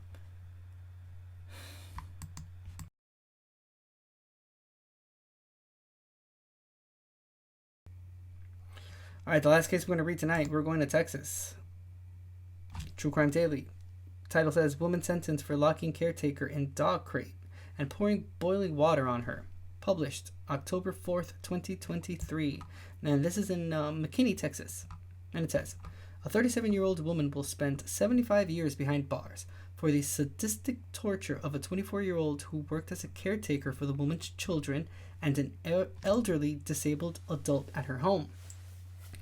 On Monday, October 2nd, Collin County District Attorney Greg Willis announced a jury convicted Alicia Calderon of first-degree aggravated assault with a deadly weapon causing serious bodily injury to a household member. In 2019, Calderon invited the victim to move in with her family in exchange for house cleaning and caretaking services. After several months, Willis said Calderon took the victim's phone away, restricted her food intake, and limited her movement in and out of the home. As the elderly woman's condition worsened, Calderon locked the young victim in the room with her, and she lost over half of her body weight. As a result, the victim was unable to care for the disabled woman. In July 2021, Calderon punished the victim by locking her in a dog crate and pouring boiling water on her after she snuck food from the house. Calderon poured boiling water on the caretaker again later that year, causing severe burns to her arms, chest, and back, but she prevented the victim from seeking medical care. In February 2022, someone in the house allowed the victim to borrow his phone, and the victim sent her stepfather a Facebook message for help. According to Willis, it was the first time the victim had made contact with either of her parents in 2 years. The stepfather called 911, and Collin County Sheriff's Office deputies responded to the trailer home. Deputies removed stacked stones lined outside the door so the victim could escape. According to Willis, the victim weighed just 68 pounds when she was found. Her head was reportedly shaved, and officials observed second and third degree burns all over her body. Deputies also located the elderly woman, noting that her condition had declined so much they initially believed she was deceased. During the trial, the victim's doctor described the significant medical treatments she underwent, including multiple surgeries and skin grafts. The victim was hospitalized for 6 weeks due to the injuries and malnourishment she endured. The victim testified and described the trauma and nerve damage she experienced and still suffers from today. Additionally, prosecutors presented evidence during the trial, arguing that Calderon spent $78,000 of the elderly woman's inheritance within 3 months. According to Willis, prosecutors believe Calderon used the elderly woman's Social Security checks for several years and spent the money on tattoos, a party rental space, and tire rims. In a statement, Willis said Calderon tricked the victim into living with her and then controlled her with unthinkable torture, adding, "We hope and pray this jury sentence will allow the victim to further heal from all the deep physical and emotional wounds inflicted by this defendant." They didn't lie when they said that it was sadistic torture. That is insane. She was 68 pounds at 24 years old. Wow. What is it with people's obsession with having other people as prisoners? Like, what the hell is wrong with you? And I'm trying to see, like, is the elderly woman her mom, or is she like a family member or something? They didn't mention it here in the article, and the video doesn't have the article doesn't have a video on it, so can't really go any much deeper into it. But wow, she definitely deserves all 75 years in prison. Yep. This woman is 37. She would be like 115 by the time she would be allowed to leave. So technically, she's going to die in prison. And I'm all here for it. I'm all here for it. That's insane. She wanted a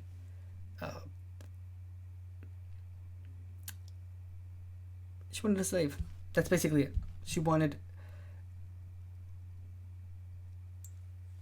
I don't even know if it's like a sex slave, because they didn't mention anything sexual, but I wouldn't be surprised. She was holding the woman as a prisoner, pouring boiling water on her twice,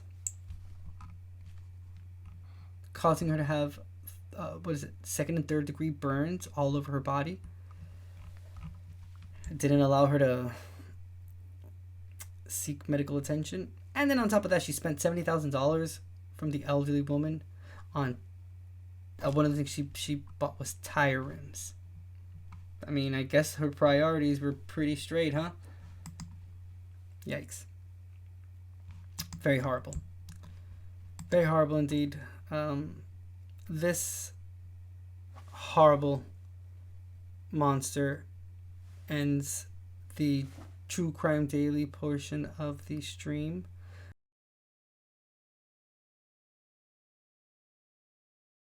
We're going to Texas. Title says father arrested after son's body is dumped on the side of Texas interstate.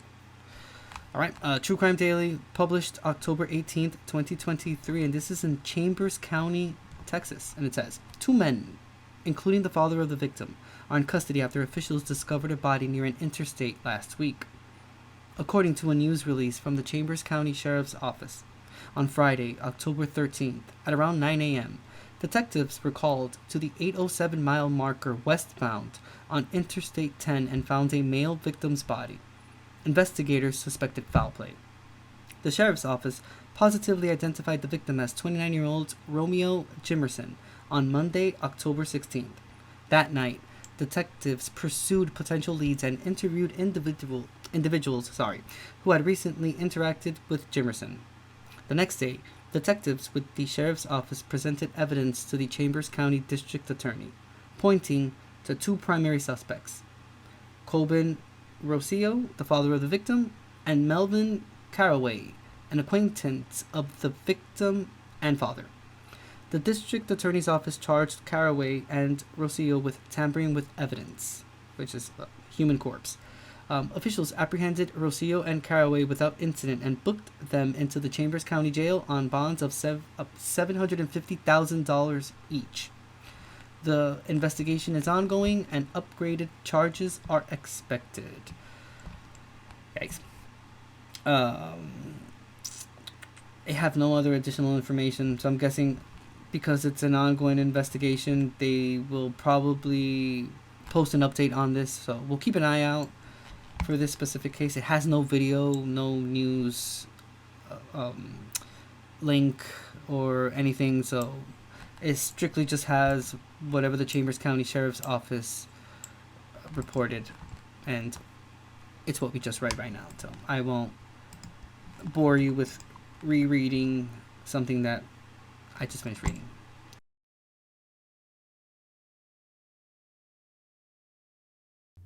We're going to Texas. Title says, prison cellmate beats suspected serial killer and convicted murderer Billy Chemermere to death. Published September 21st, 2023. It's from a True Crime Daily. And it says, a convicted murderer and suspected serial killer died this week after he was reportedly attacked by his cellmate while serving a life sentence in prison. Dallas County District Attorney John Creosote confirmed to WFAA-TV in an interview that Billy Chemermere was beaten to death Tuesday, September 19th, following an argument of sort with his cellmate, who was not named. Creosote said Chemermere could have been stabbed with a pen, but not a knife.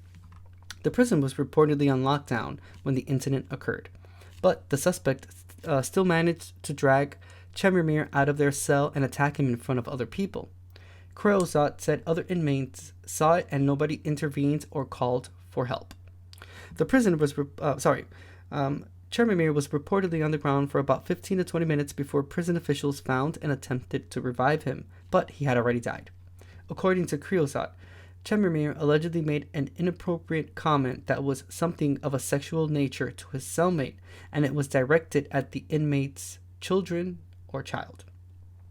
Chemermere was serving 2 life sentences in Texas State Prison, one for killing 87-year-old Mary Brooks and the other for the murder of Lou Ty Harris. Chemermere previously went to trial in connection with 81-year-old Harris's death, but the judge declared a mistrial after the jury deadlocked, NBC DFW reports. Even though he had been convicted of killing 2 elderly women, he was charged with 20 other counts of murder for similar deaths. According to NBC DFW, Chemermere attacked a 91-year-old woman in 2018, but she lived. She told police he attempted to smother her to death, then stole her jewelry. Creosote told WFAA Chermamir was one of the most prolific serial killers in Texas, and it doesn't surprise me that he was killed in prison.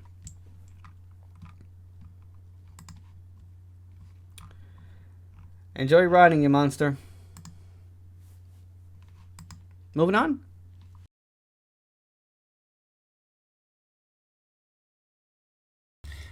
For one of the last two ones that we're going to read, we'll first go to San Antonio. Title says, third person arrested in connection with shooting deaths of pregnant teen and her boyfriend. Published January 11th, 2024. This is True Crime Daily, and we are in Texas. Police have arrested a third suspect on suspicion of a corpse after a pregnant teen and her boyfriend were found fatally shot inside a car just before the new year. On Wednesday, January 10th, the San Antonio Police Department announced officers took Mirta Romanos into custody on charges of abuse of a corpse, tampering with evidence, and alter/destroy/conceal a human corpse. Last week, police arrested 19-year-old Christopher Preciado for capital murder and his father, 53-year-old Ramon Preciado, on a charge of abuse of a corpse in connection with the shooting deaths of 18-year-old Savannah Soto and 22-year-old Matthew Guerra. This was the case that we read about last week, that we saw the TikTok videos about as well. Just to show you, these are the two individuals. The TikTok videos spoke in length about them being convicted and whatnot. But I guess that we have someone else that we're adding to the list of murderers that took part in this horrendous crime. Now listen. Yes. The news reported that they found text messages on Savannah's phone and on Matthew's phone, so on both their phones, of a drug deal. So basically this was a drug deal gone wrong. People were suspicious of it. Police were still investigating that, but at the end of the day, it was determined that yes, this was a drug deal gone wrong. They were dealing drugs. That they deserved to be killed in this manner? Absolutely not. I mean, the fact that they were selling drugs should not have led to this, but it is a vital piece of information for the investigation, you know, because that sort of makes it easier to close in on who could have been a part of this murder. Because they were shot at literally point blank. So they really wanted Savannah and Matthew dead, but the reasoning behind it, I'm not defending anything, but the actual reason that was reported by law enforcement and investigators is that, yeah, it was definitely a drug deal gone wrong, and it's like confirmed. All right, so we'll keep reading. It says, San Antonio Police Sergeant Michelle Ramos said at a news briefing, officials believe Romanos could be Christopher Preciado's stepmother and Ramon Preciado's wife. Soto was reported missing to the Leon Valley Police Department on December 23rd after she failed to show up to an appointment to be induced to give birth. Soto and Guerra's bodies were discovered December 26th inside a vehicle near an apartment building on the 5900 block of Danny K in San Antonio. Both victims had been shot in the head. At the time, San Antonio Police Chief William McManus said it was a very, very perplexing crime scene. After the arrests of Christopher Preciado and Ramon Preciado, Sergeant Washington Moscoso said Soto and Guerra were killed over a narcotics-related deal that went bad on the night of December 21st. Surveillance video from the scene of the killings shows a dark Chevy Silverado pickup truck stop next to a gray Kia Optima that Guerra and Soto were believed to be traveling in. A male in a white tank top gets off the vehicle and speaks with the Kia's driver. The man turns back to the truck, and someone hands him what appears to be a white towel. The man looks like he wipes something off, then gets back in his truck and drives away. The Kia departs in the opposite direction at the same time. The arrest affidavit says Soto and Guerra were most likely already dead in the vehicle when it stopped next to the Silverado. Romanos allegedly hid the gun used in the killings. Christopher Preciado reportedly told investigators that Soto and Guerra drove to his house to sell him cannabis, but then Guerra pointed a gun at him. According to the affidavit, Christopher Preciado said he was able to manipulate the weapon, resulting in the female being shot. He alleged Guerra pointed a gun at him again, so he manipulated the weapon again, resulting in the male victim being shot. Detectives said Christopher Preciado's timeline of events were inconsistent with evidence collected at the scene and from the victim's recovered vehicle. Police do not believe there are any additional suspects. Now, this that part where it says so he manipulated the weapon again, resulting in the male victim being shot.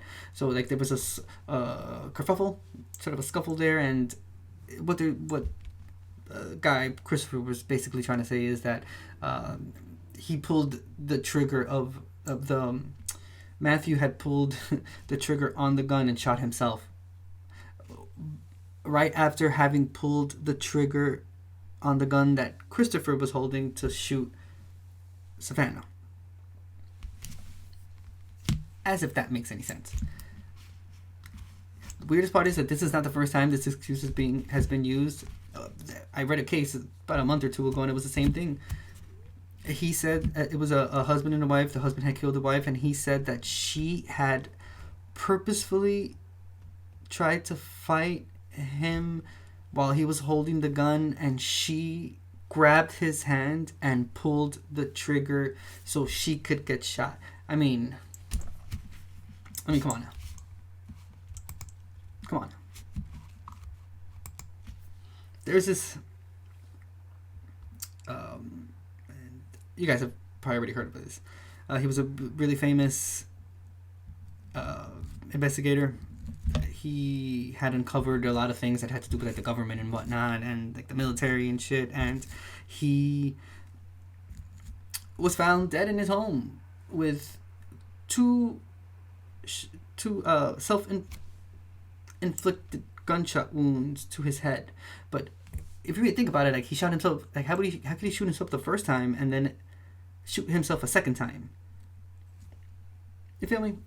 It's these inconsistencies that people think that, you know, you can't look beyond that point and kind of say like, oh come on, it's not a suicide.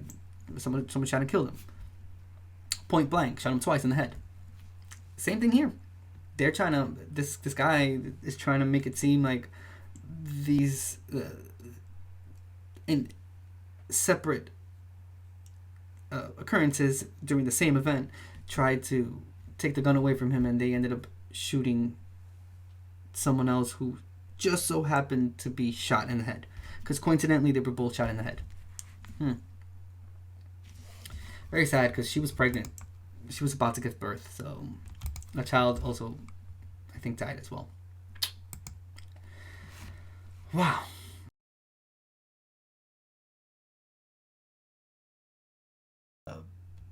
Going to Texas. TrueCrimeDaily.com, and it says a potential victim of confession killer Henry Lee Lucas identified 44 years later. This was posted July 31st, 2023. This is in Bastrop County, Texas. And it says officials recently identified a homicide victim whose body was found on the side of a highway in 1979.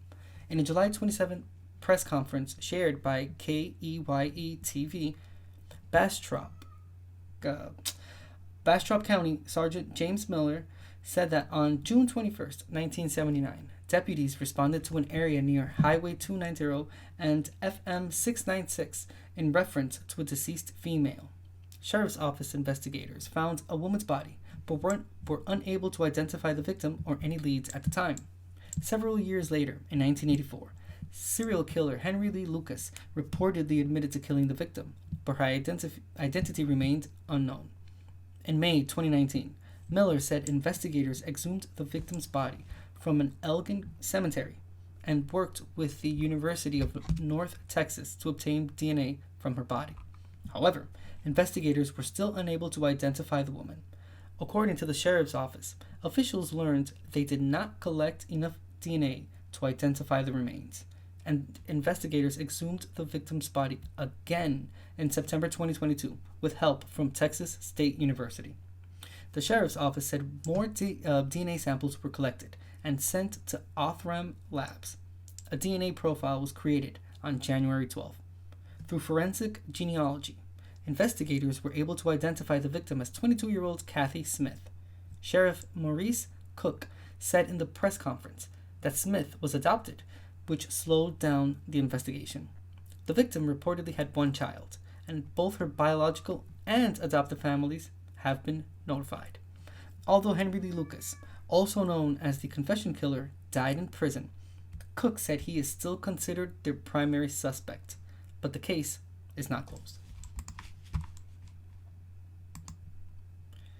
We've read about cases like this before, and all I can say is that's great news and brings closure to the family, which is much needed, especially after such a long time. The fact that it was such a prolific serial killer that could have been the perpetrator just brings it even more like notoriety, and I'm glad they have a name, and I'm glad that the family is able to again have some sort of closure.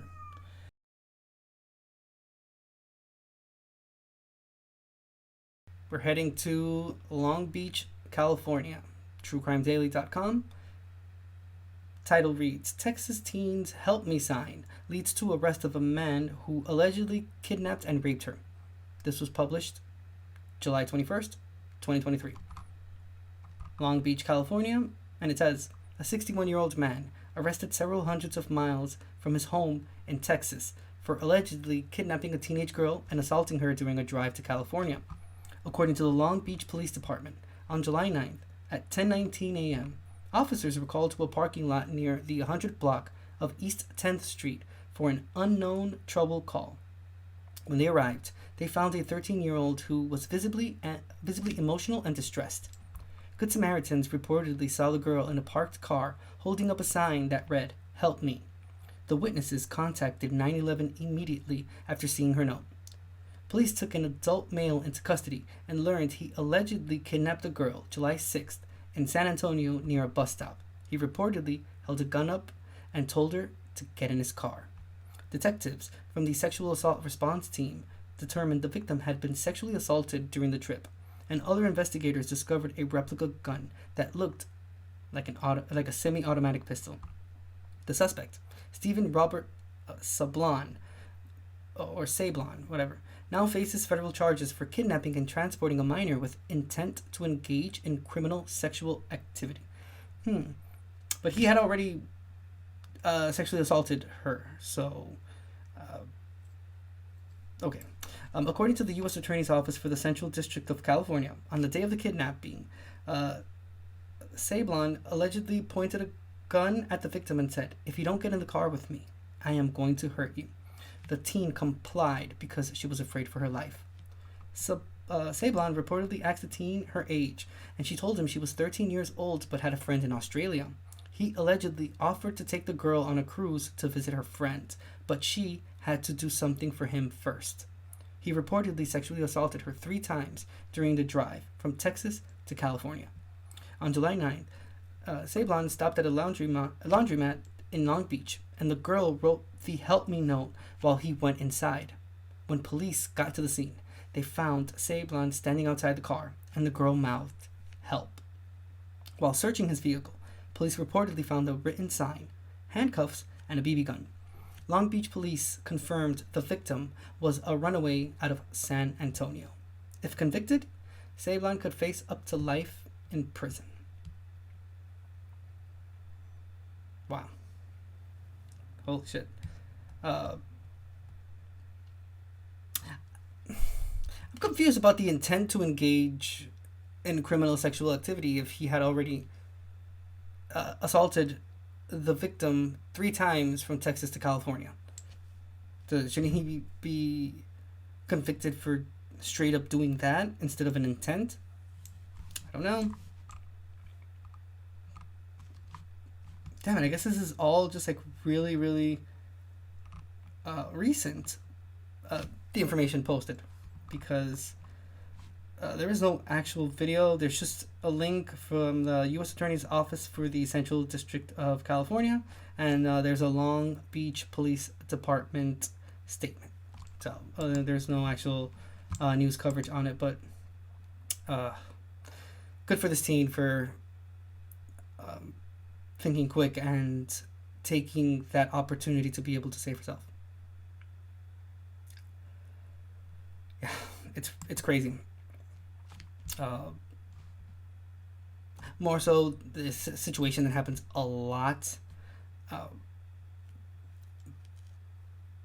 Many times does not have the I'm not gonna call it a happy ending because the experience is still there and this person still had to go through all that, the victim, but in this case she was able to get out of the situation.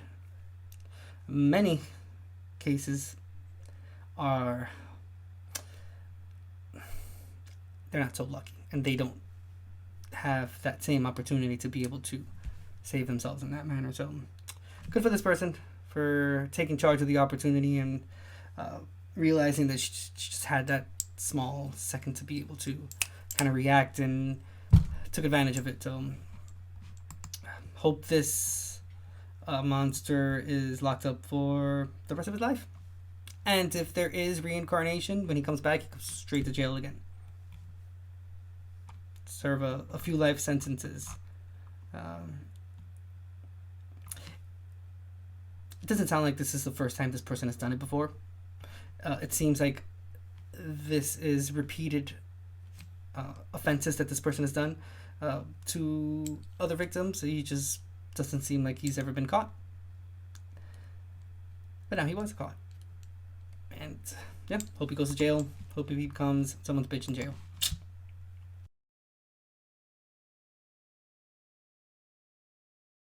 Let's go to Texas. Texas woman sentenced for dismembering soldier and disposing of her remains. Published August 15th, 2023. We're reading from True Crime Daily, and this is from Waco, Texas. It says a federal judge sentenced a 25-year-old woman to 3 decades in prison for her role in helping her boyfriend dismember U.S. Army Vanessa Guillen and dispose of her remains. According to the U.S. Attorney's Office for the Western District of Texas, Cecily Aguilar will spend 30 years in federal prison after she pleaded guilty to accessory to murder after the fact and 3 counts of false statement or representation, which is the maximum sentence she could have received. Aguilar was indicted July 14, 2020, on charges of conspiracy to tamper with evidence and 2 additional counts of tampering with evidence. Guillen was last seen April 22nd, 2020, at the Regimental Engineer Squadron Headquarters parking lot in the 3rd Cavalry Regiment of Fort Hood, now known as Fort Cavazos. The Department of the Army Criminal Investigation Division, which is CID, said in a statement, Texas Rangers, CID detectives, and other law enforcement agencies discovered human remains June 30th, 2020, at the Leon River in Bell County. Officials identified a suspect, and, according to the statement, while law enforcement agencies, minus Army CID special agents, attempted to make contact with the suspect reportedly displayed a weapon and took his own life. The U.S. Attorney's Office for the Western District of Texas identified the suspect as U.S. Army, Specialist Aaron Robinson. I apologize if I said that wrong. Aguilar's criminal complaint says Robinson was the last person to see Guillen alive before she disappeared. Guillen reportedly went to an arms room that Robinson controlled. Records show the two of them contacted each other several times throughout April 22nd, 2020. Robinson was Aguilar's boyfriend, and he told investigators he was with Aguilar that night and didn't leave her home except for when he needed to come back to a computer to sign up for training. 2 witnesses, however, told investigators they saw Robinson pulling a large, tough box with wheels that appeared very heavy in weight. When Aguilar spoke with investigators, she said she and Robinson took a long drive to a park in Belton, Texas, to look at the stars, quote unquote. Cell phone tracking showed Aguilar and Robinson were near the Leon River on April 23rd, 2020, and April 26th, 2020. Investigators went to the area and found a burn site with disturbed earth. as well as burned remains of a plastic tote or tough box. The criminal complaint says the soil beneath the burn site was remarkably softer and moister than the soil found at similar depths merely feet away and had an odor of decomposition. However, no remains were located. June 30th, 2020, Aguilar said Robinson admitted that he struck a female soldier in the head with a hammer multiple times at his arms room, killing her on Fort Hood. She added, Guillén never made it out of the army alive. Due to the fact that the killing occurred on an army base, it is in federal jurisdiction. The night Guillén was killed, Robinson picked up Aguilar and took her to the Leon River. She saw a box and found Guillén's body inside when she opened it. The two dismembered Guillén's remains using a hatchet or axe and machete-type knife. They decapitated her, cut off her limbs, and burned the body, placing her body parts in 3 different holes in the area. On April 26, they returned with gloves, hairnets, and concrete, burned Guillén's remains again, and then covered the holes with concrete. On June 30th, 2020, Aguilar called Robinson, who never denied anything they did to Vanessa Guillén and her body. He texted Aguilar photos of news articles and wrote, "Baby, they found pieces. They found pieces." He fled from Fort Hood that night and shot himself. U.S. Attorney for the Western District of Texas, Jaime Esparza, said, "Our hope is that today's sentence brings a sense of relief and justice to the Guillén family, who have endured such pain throughout these past few years. Ms. Aguilar's actions were indefensible, and she will now face the maximum penalty for the choices she made. I'm grateful for our law enforcement partners who worked tirelessly on this case, as their dedication was essential in bringing this defendant to justice." True Crime Daily, the podcast, covered Guillén's case, which you can watch above. Don't know why I read that last sentence.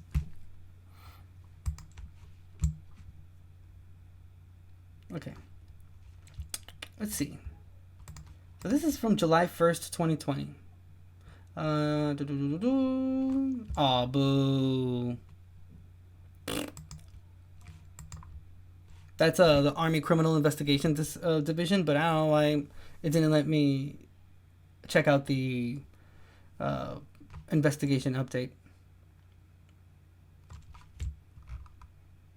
Okay. Well, this is from the oh, wow, it's actually like reporters and stuff. I knew they had a podcast. I've never actually seen the people in the podcast, but we're gonna check it out one day. See how long it is. 16 minutes. So Lonnie, Woo! Sorry about that. Wow, I don't know what's going on with the volume lately. We're staying in Texas, but we're moving over to Killeen, where Vanessa Guillén, a 20-year-old private first class at Fort Hood, has been missing since the afternoon of April 22nd, 2020. Now, there was speculation this week that there may have been a break in the case because the skeletal remains of another soldier who had been missing from Fort Hood were found nearby.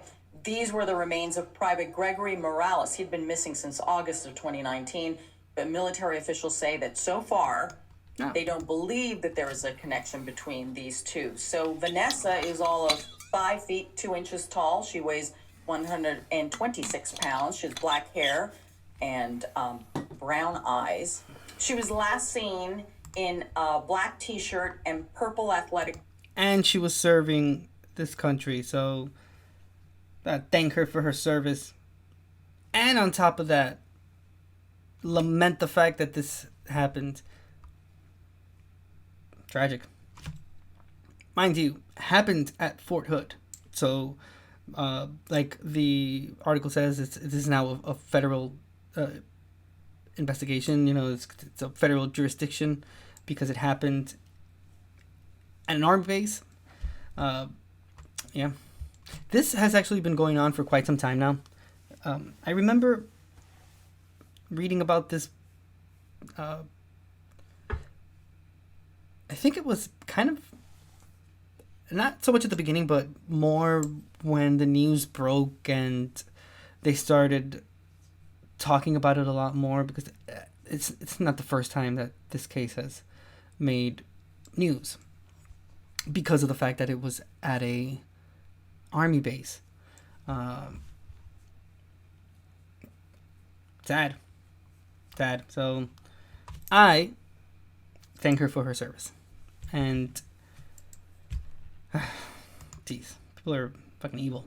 Pants. This is important because she was not in her military fatigues because her family says that she was off this day and was called into work. And this is part of some of the suspicion around it. I wonder if they are the owners of the website. If so, shout out to them, because this is normally where I read things for true crime. So, you know, thank you very much if you are the owners of the website. If anything, it's a win-win situation, because I thoroughly enjoy reading this to you, and at the same time, it informs me about what's going on. So we're all going through this together. So I don't know their names, but if they are the creators of this website, thank you very much, ladies. I really appreciate it. This case as to whether she may have been lured back to the base. She was last seen sometime between 11:30 and 12:30 p.m. So 11:30 a.m., 12:30. So short window around lunchtime on April 22nd. And that would have been, she would have been seen in the parking lot of Squadron Headquarters. Here's what's very bizarre. Her car keys, the room to her barracks, her military ID, and her wallet were all found in an armory room where she was working on, she was doing some kind of inventory or working on some weapons in the weapons room. So since that day and that moment, no one has heard from Vanessa. What the military is now saying, and this is quite a change of tune for them, they are now saying that they believe that there is foul play, and the Army has actually released a video making an appeal for help in this case, and here's a little bit of that. Phantom Warriors, friends of Central Texas. I'm Major General Scott Eflon, the Deputy Commanding General of 3 Corps, and I need to share with you a burden that we have here at Fort Hood and request your assistance. On 22 April, Vanessa Guillen, PFC in the 3rd Cavalry Regiment, was at her place of duty, and around noon is the last time anyone has seen her. Since that time, we've continued to search for her, and there's an active investigation from the Criminal Investigation Command. But we want to bring Vanessa home as efficiently and as rapidly as possible. And towards that end, I'm asking for your assistance. Somebody, some person out there has the piece of information we need to bring Vanessa home. We will continue to search for our missing member of our Army family. If you're the person that has the information we need, I ask you please call 254-495-7767. We need to bring Vanessa back to our Army family and to bring her back to her family. We won't stop this effort until we're successful. And with your help, we can be successful sooner. Thank you. Lonnie, what's interesting about this videotape and this appeal is that, one, it's being done several months after she disappeared. Yep. One flag. Flag number 2 is that it's quite an about face for the Army, because in the beginning, according to the family, they kind of just ignored this and said that there's no there. That's actually one of the reasons why I remember this case, was because they were trying to sweep this up under the rug. Yep. Like Celine Dion, it's all coming back to me. So yeah, I remember vividly reading about the case now that I made the connection in my head, because of the fact that, yeah, they were pretty adamant that nothing had happened and that everything was okay. Not so much anymore. And I mean, not only that, I mean, it's like, you're the Army. You would think that you have like this high-tech gadgets and devices that would help you. You have way more access to this shit than we normies have access to. Yet, and I say normies as a I don't have access to. None of us have access to army equipment, and they have shit that we could only imagine. Let's just put it that way. You're the army, like I said. You should be able to have a lot more information than we have. You have access to like law enforcement and stuff like that. Like, you can work with them. I don't know, man. It's kind of sus that they're asking the public to help them on something that, you know, kind of seems like it's your responsibility. She was working for you. If I have an injury at work or something happens to me at my place of work and it was not my fault, yeah, dude, that's the company's fault. Like, you have to make face and take responsibility for it. So, I don't know. It's really sus. Really sus. There was a case that was discovered recently. That dude that had that like minor living with her at a fort in I don't know what state it was. Yeah, she was living there with him, and no one said anything, and that case blew up.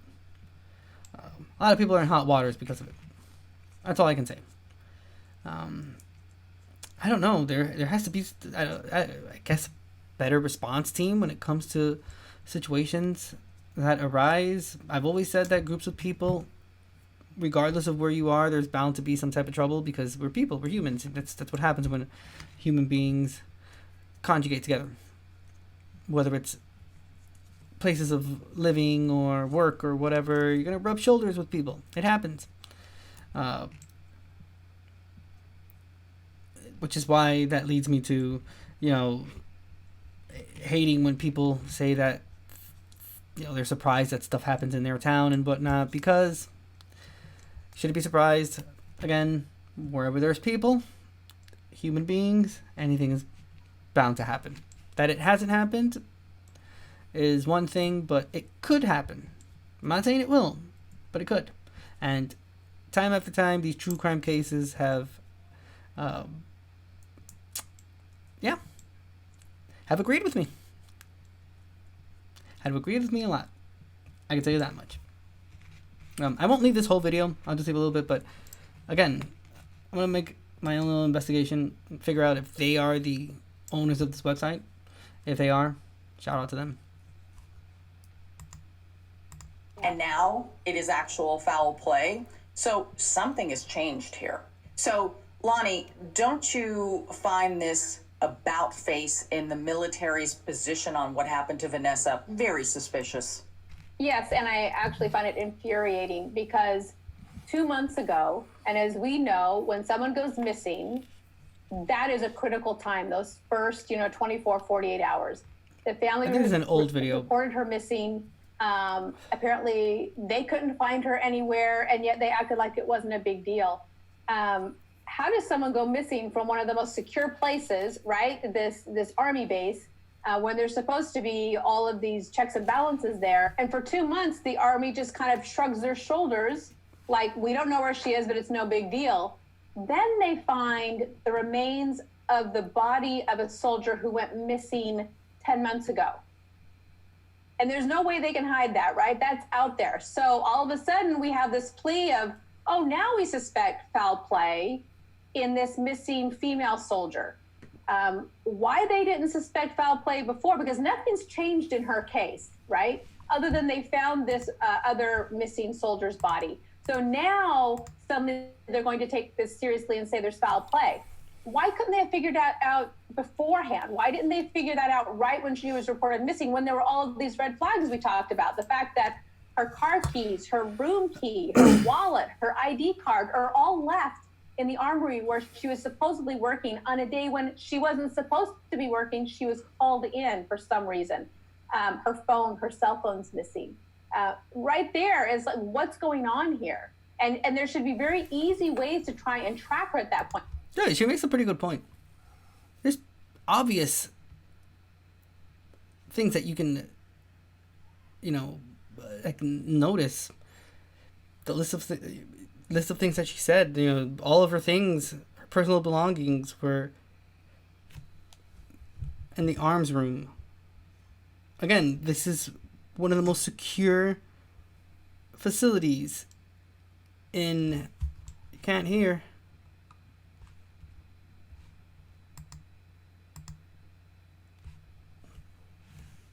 Let me know, can you hear now?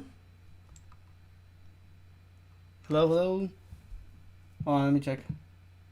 Let me know, can you hear now? Hello, hello? Mike's working on my end. How you doing tonight? Where's Worm? Hope you're doing well. Thank you so much for being here. Okay, so this is interesting because, again, all of her things were left in the arms room. Again, like I was saying before, this is one of the most secure facilities in the country. Hell, in the world. Any army base is secure. Like, yeah, it's heavy duty secure there. To the point where she left all her things there.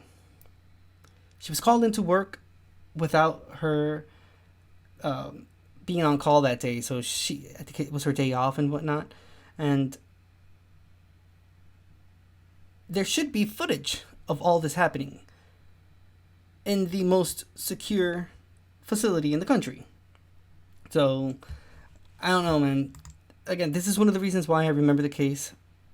It's because of when it popped and the news broke out. Yeah, dude, they were trying to sweep this under the rug a bit, and, you know, they didn't respond, I guess, quick enough to how, you know, people were expecting them to respond. It's the army. Yeah. The whole case in and of itself is insane. I'm going to leave one more minute of the ladies talking a bit, and then we'll move on to another case. Because this one does not have... It does not have a video or like a news report video. So that's why we're watching the quote-unquote owners of this website. I think they are. I would not be surprised one bit if they are not the owners of this website. But yeah, we're going to hear them talk a little more. It's pretty interesting what they're saying. I'm going to put it back a little bit. Let's hear the list of the things that were found in that arms room. All left in the armory were, oh, now we suspect foul play in this missing female soldier. Why they didn't suspect foul play before? Because nothing's changed in her case, right? Other than they found this other missing soldier's body. So now suddenly they're going to take this seriously and say there's foul play. Why couldn't they have figured that out beforehand? Why didn't they figure that out right when she was reported missing, when there were all of these red flags we talked about? The fact that her car keys, her room key, her wallet, her ID card are all left in the armory where she was supposedly working on a day when she wasn't supposed to be working. She was called in for... Okay, the Chris Watts case. If you don't know Chris Watts, one of the worst cases ever. I've talked about it before here, and I did an episode of True Crime just like early last year about it. If you don't know Chris Watts, again, monster of monsters, killed his wife, 3 lovely daughters, because he wanted to be with another woman. When the police, I think it was only one law enforcement officer that arrives to the home when her best friend calls the police to report her missing because she was pregnant, and they had arrived at the house late in the morning that same day, so like 2 a.m. But her friend was going to take her to a doctor's appointment, and the wife's name is Shanann. She wasn't picking up the phone. When the police officer, there's a reason why I'm saying this. When the police officer went inside the house, one of the triggers for him that automatically had like he was questioning the whole situation, and everything that Chris was saying was because they had found like all her things. They found her personal belongings, her cell phone. I mean, she has kids, so mind you, a grown adult leaving their home without any of their personal belongings, any of their IDs, no cell phone, no wallet, no purse in her case, nothing. Everything was at the house. Again, was an automatic trigger for that first red flag that popped up. I mean, maybe not first, that third red flag that popped up in that whole scenario that was happening. We can equate it to this. All of her personal belongings were left in the arms room, like her car keys were there, her house keys, her ID. I mean, if you go into a house and you find someone's house keys there, but you don't find the person there, yeah, you should probably call 911. If all the person's belongings are there and that person is nowhere to be found, something happened. Because, again, there's no way a grown adult, like, you can leave your cell phone, or maybe you can leave, like, your ID or something, but for you to leave your house with absolutely nothing, not even your wedding ring, in Shanann's case, because she was married, she had left her wedding ring at home. Oh, it was at the house. Yeah. All those are red flags that pop up automatically. And yeah, you should call the cops. Something's wrong. Something is not adding up. The math ain't mathing, if that's the case. Again, this was all at Fort Hood. So it happened at Fort Hood in Texas. And Texas, right? Yeah. Yeah, because she was found. The cell phone tracking showed Aguilar and Robinson were near the Leon River on April 23rd, 2020. Wow.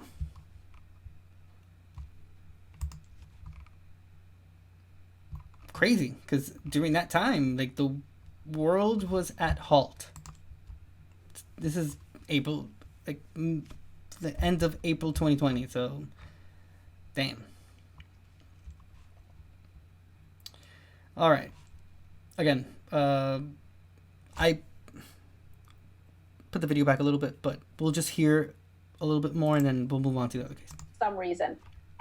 Today's a long episode, so sit back, relax, because we got time. Her cell phone's missing. Right there is like, what's going on here? And there should be very easy ways to try and track her at that point. Track the cell phone. Look at surveillance video from around the base. They supposedly have check-ins on the base, at certain times throughout the day. Where was she during that time? Who called her in to work? There are so many things they could have been checking right then.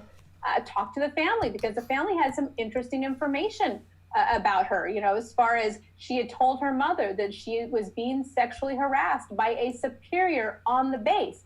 Right there, you have a person of interest. Look into that. There's a lot that the Army could have been doing right off the bat. And yet they didn't do it for 2 months.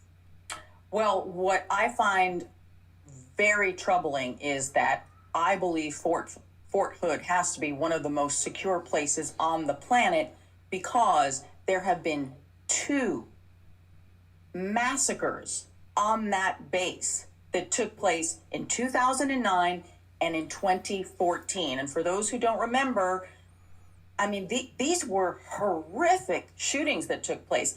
In 2009, 13 people were shot dead and 30 people were injured when an Army psychiatrist went on a rampage. Then in 2014, an enlisted man killed 3 people, wounded 16, and then he killed himself.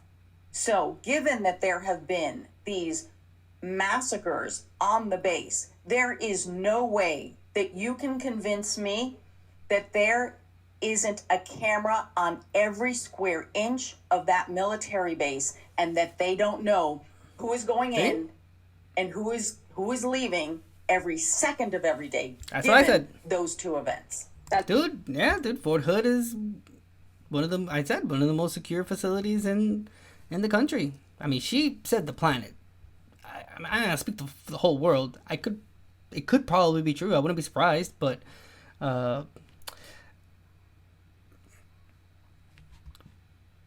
wait, what did she say?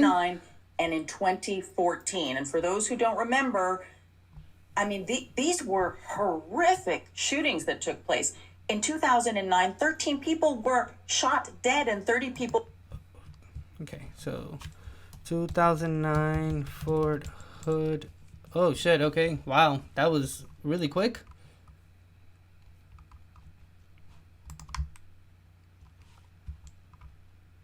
Wow. I do not remember this at all.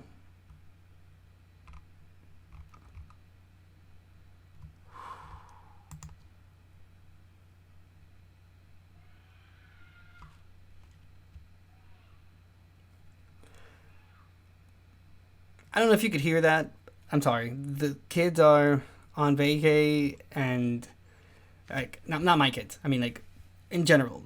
I guess the whole apartment complex. I'm literally my wife and I are the only ones without kids. And yeah, they're just like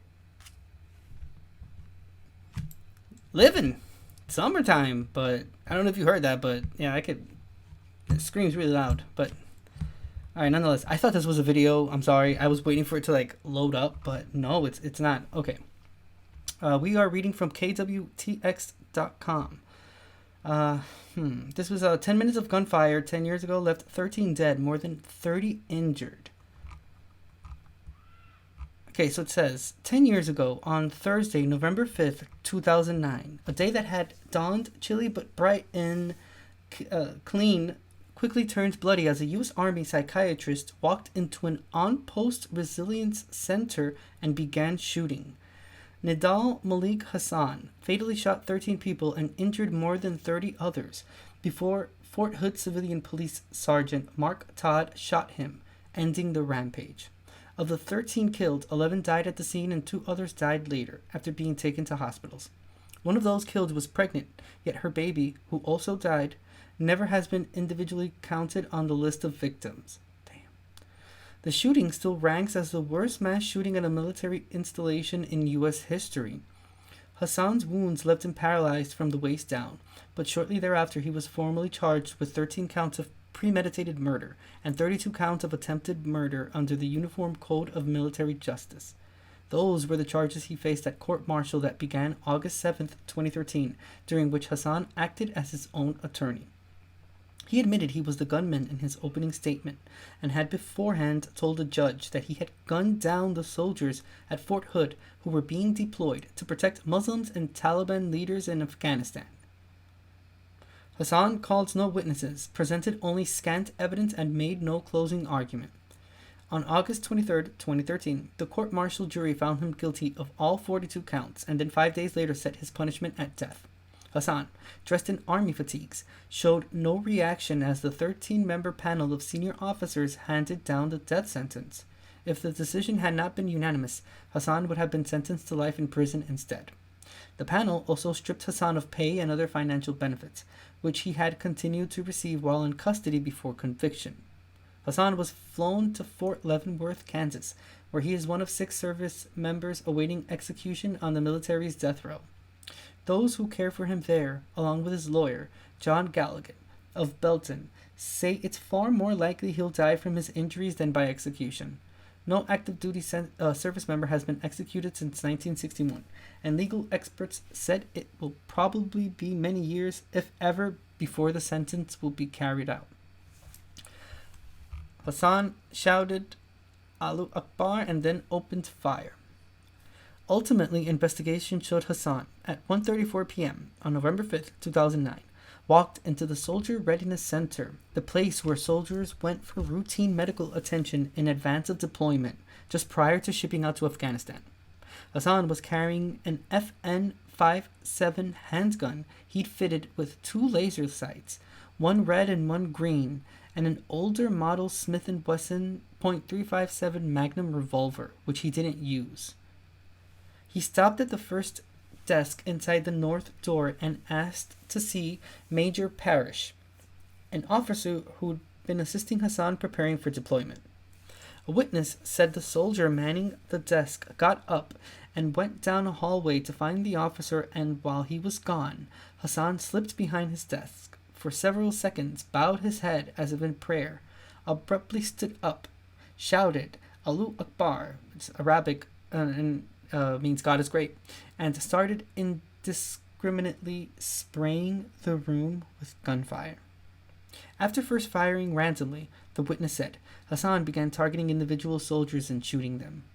U.S. Army Reserve Captain John P. Gaffney ran at Hassan as he fired, but was mortally wounded before reaching him, as was civilian physician assistant Michael Cahill of Cameron, who charged Hassan with a chair but was shot and killed. Army Reserve Specialist Logan Burnett, just seconds later as he threw a table at Hassan, was shot in the left hip, fell, and was able to crawl to safety in a nearby office cubicle. Another Army specialist who was at the back of the building where Parrish worked severely cut his hands when he broke out an office window through which Parrish, 2 other soldiers, and he were able to escape into a parking lot. Hassan still was roaming the building, targeting and shooting soldiers as he went. But though he had several opportunities, he didn't fire on civilians for the most part, instead opting for uniformed soldiers as targets. At one point, Hassan reportedly approached a group of 5 civilians hiding under a desk. A U.S. Army Criminal Investigation Division report issued after the incident noted. He looked at them, swept the dot of his pistol's laser sight over one of the men's faces, and turned away without firing. Deputy Director of Human Resources, Fort Hood, Lieutenant Colonel Tom Eberhardt arrived, rushed inside the medical building to offer help, and later recalled he had to step over bodies to enter the building's north door. He recalled folding chairs being strewn about the room in the building's waiting area, while there assisted another soldier performing CPR on a wounded man. Then noticed a soldier outside the south doors and went to help him. Staff Sergeant Alonzo Lunsford, a medical assistant from the building, lay unconscious and had 2 wounds to his abdomen and 1 in his scalp. Eberhardt commandeered a table, and he and other soldiers placed Lunsford on it and took him inside to triage. On the other side of the building, Hassan had moved outside but still was firing at soldiers when civilian police sergeant Kimberly Munley encountered him. The 2 immediately exchanged gunfire that left Munley wounded in the hand by shrapnel. Then 2 bullets struck Munley, the first in her thigh and the second one hit her knee. The investigators' report noted Hassan walked up to Munley, kicked her pistol out of reach, but did not kill her. As the rampage continued outside, nurses and others rushed into the building trying to aid the wounded and dying, but, according to the responding nurses, there was so much blood covering the floor inside the building that they were unable to maintain balance and had difficulty reaching the wounded to help them, the CID report said. Herman Toro, director of the Soldier Readiness Center, got to the scene just as Hassan went around an outside corner, out of sight, but still shooting. Toro and another site worker rushed to assist Lieutenant Colonel Juanita Warman, who was down on the ground north of the medical building, the report says. They grabbed her by the arms and were trying to take her to safety when Hassan returned. Toro told investigators he watched as the red laser sight dot from Hassan's pistol danced around his chest, but he did not fire. Toro took cover behind an electrical box and from there saw Todd arrive, confront, and shout commands at Hassan to surrender. Then he turned and fired a couple of rounds at me, Toro recalled. But I didn't hear him say a word. He just turned and fired. Toro later would testify he watched as Todd and Hassan exchanged gunfire until Hassan emptied his weapon. Then, as he was digging for another magazine, was felled by 5 shots from Todd. Todd ran over to him, kicked the pistol out of his hand, and put handcuffs on him as he fell unconscious, Todd said. Within about 10 minutes, the shooting was over, but the carnage left behind was just unfolding. At first, police thought there were 3 gunmen, and for a time, 2 other soldiers were detained, but they subsequently were released after investigators discovered they were not involved. Hassan was prepared to kill more. says investigators reported they found 146 spent shell casings inside the building and 68 more outside, accounting for 214 rounds being fired either by Hassan or officers who subdued him. Pre-trial testimony showed Hassan, on July 31st, 2009, purchased the FN-57 semi-automatic pistol that he would use in the attack. Army Specialist William Gilbert, a regular customer at the gun store, said Hassan walked in and asked for the most technologically advanced weapon on the market and the one with the highest standard magazine capacity. Hassan was asked what he wanted the pistol for, but refused to answer, Gilbert said. Hassan left, saying he wanted to do research on the weapon, then returned the next day and purchased it. Over the next few weeks, he visited the store once a week to buy extra magazines, along with 3,000 total rounds of 5.7 times 28 millimeters SS-192 and SS-197 SR ammunition. I don't know what that is, but I obviously know it's ammunition, but I don't know. I've never seen it. Sounds big. But in the weeks prior to the attack, Hassan visited an outdoor shooting range in Florence where he honed his skills at hitting silhouette targets at distances of up to 100 yards, trial testimony showed. No soldiers at the Readiness Center were armed because the Army prohibits soldiers from carrying personal weapons while in uniform. Gotcha. In addition to the expended rounds, one of the medics who treated Hassan at the scene reported to investigators he was still carrying 177 rounds of unfired ammunition in his pockets, contained in both 20 and 30 round magazines. Holy shit. The investigation was intense and from the beginning involved both military and civilian law enforcement groups, including the lead investigators from CID, augmented by the local civilian police investigators, Texas Rangers, Texas Department of Public Safety troopers, Bell County Sheriff's deputies, and FBI agents from field offices in San Antonio, Austin, and Waco. Bell County played a major role in the story as Hassan waited for court-martial because it was in the Bell County jail where Hassan was housed for almost 4 years. The jail had to build a hospital intensive care unit in the jail infirmary where Hassan was housed after he was released from an army hospital and was awaiting court-martial. Okay. See this video real quick. Okay.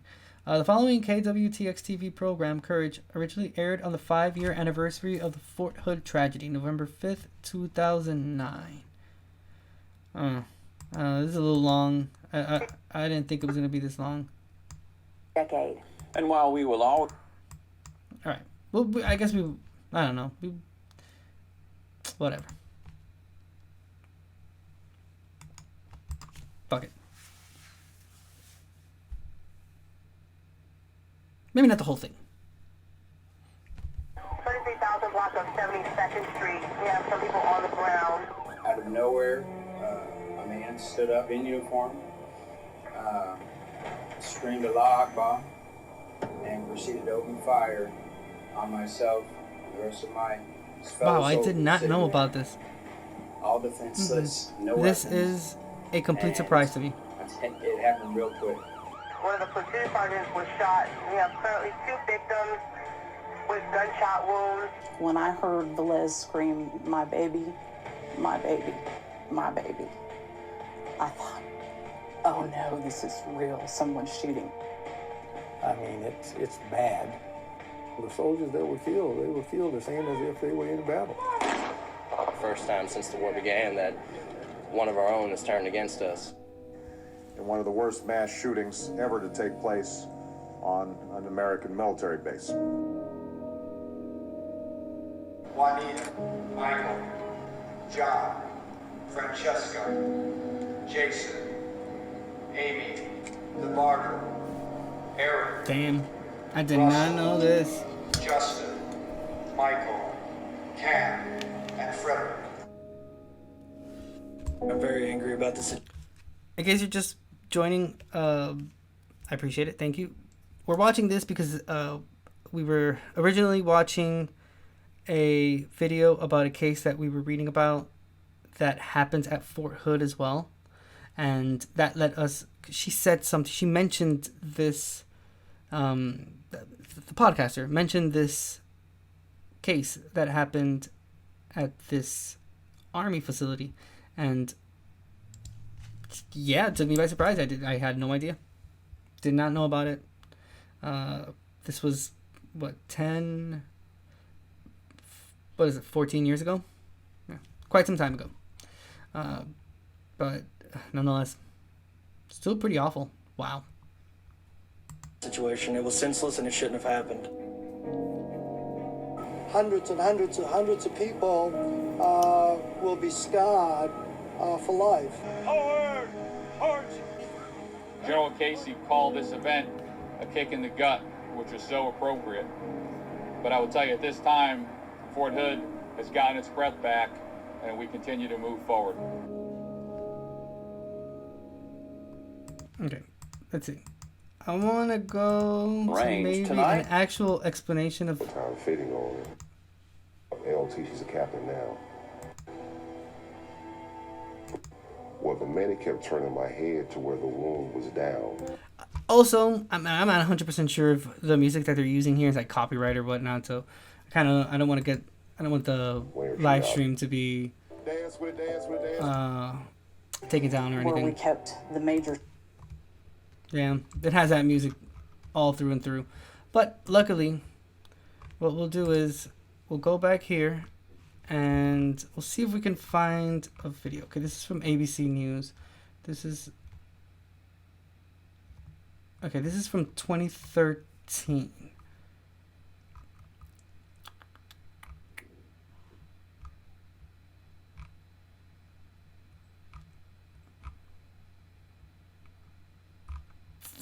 Let's see.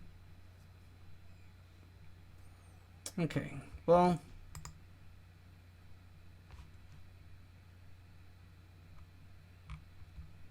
dang it, is there not like a short video? I don't want to have to go into a website and whatnot. It's just that sometimes they don't have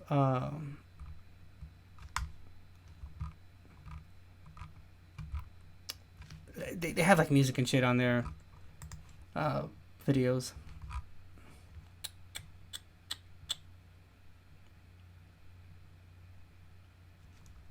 Okay, so wait, he ended up dying? Is that what it is? Court-martial in the news today. And as I was saying... Said a Fort Hood shooter found guilty... Oh, no, sorry. Found guilty may face death penalty. I'm sorry. I misread. I thought it said that he was found dead. And we turn now to a second court-martial in the news today. A military jury today unanimously convicted Army psychiatrist Major Nidal Hassan of premeditated murder for his shooting spree against unarmed soldiers in Fort Hood, Texas. The 42-year-old killed 13 people and wounded more than 30 others in the 2009 attack. He could now face the death penalty. Karen Brooks has been covering the court-martial for Reuters, and she joins us now. Karen, thank you for being with us. Was this outcome ever really in doubt given the overwhelming evidence against Major Hassan? Not really. It wasn't. He didn't put up any defense at all, and he didn't dispute the facts. And in fact, he started the trial by saying that the evidence would clearly show he was the shooter. So up or down wasn't really that much of a question. So what, if any. So what was the duty of the jury that as it went off to deliberate for several hours? Well, the duty of the jury had 45 counts total to consider. So that's a lengthy list. You're also talking about high-ranking military officials. They're very precise. They want to be very efficient, but they want to get it right. So what they had to do was go through each charge or each count, 13 premeditated murder, 32 attempted premeditated murder, and whatever lesser charges they had the options of, and decide on each one and be very meticulous about it. The big question was whether they were going to find the premeditated murder charges unanimously, and they did. And the reason the unanimous verdict was so interesting or important for prosecutors is that's what kicked in the possibility of the death penalty. Without a unanimous verdict on at least one of the premeditated murders, they wouldn't have been able to push for the death penalty, but they did get that. Tell us about the reaction, what you know of the reaction in the courtroom on the part of the major and others there. I know there were victims who survived there, and there were family members of victims there. Yeah, there was the judge was very careful about making sure everybody maintained decorum, stayed calm and dignified during the proceedings. Hassan, just like he did the whole time, showed very little emotion. He did look at the jury forewoman, the jury foreman, the president of the jury panel, while she was reading the verdict. But then he'd look back down at his desk, which is what he's typically been doing the whole time. The media are not allowed to hang around with the family members or the witnesses or victims before and after testimony, but the reaction inside the courtroom was very mild. We did see one person who seemed to be a family member kind of touch each other on the shoulder, give a little nod and approval, but other than that, it was pretty emotionless in there. The testimony, I've been reading about it the last few days, has been pretty tough. I'm sure it wasn't easy for these victims to go live through this experience again. It was very emotional for a lot of them. In fact, many of them broke into tears on the witness stand. A lot of them maintained composure, but then just got very emotional even before the doors closed on them on the way out of the courtroom. It was hard for a lot of people to keep their emotions in check. It was the testimony was very graphic and very emotional. And finally, Karen Brooks, the decision on the death penalty. Tell us who makes that decision and when will we know? The punishment phase or the sentencing phase starts Monday with the prosecution's witnesses. They have 19 witnesses. Several of them are survivors. They expect to go a day or two. Then Hassan will have an opportunity to make his statement if he chooses to do so on his sentencing. And then the court-martial panel, which what we know in civilian trials is the jury, will decide the punishment. In order for it to be a death penalty, it has to be unanimous. If they return a death penalty, the judge has to accept it, but then it eventually has to be signed off by the commanding general of Fort Hood, since it's his court-martial. And then eventually, for it to be carried out, it has to be signed off on by the president. And we understand he will continue to represent himself. Karen Brooks with Reuters. That's right. Holy cannoli. Wow. Okay, so let's see what the latest news in regards to this is. I'm curious about it because damn, I did not know that this was something that happened. This is militarytimes.com. It says U.S. could carry out its first military execution in over 60 years, written by Jonathan Lerfeld. This was published Tuesday, March 28th, 2023. So, while it's not the most recent news, but it's the last thing that was reported about it. So, it says a former soldier on military death row for the 2009 shooting rampage at Fort Hood, Texas, could face execution after the nation's top military court hears the case. Entered. Because I'm just skimming through the information because we already read what happened. It says if Hassan is put to death, it would be the first military execution since 1961, when ex-soldier John Bennett was hanged after being convicted for raping and attempting to kill a young girl. The hearing Tuesday marks the next stage of the case in the drawn-out military appeals process.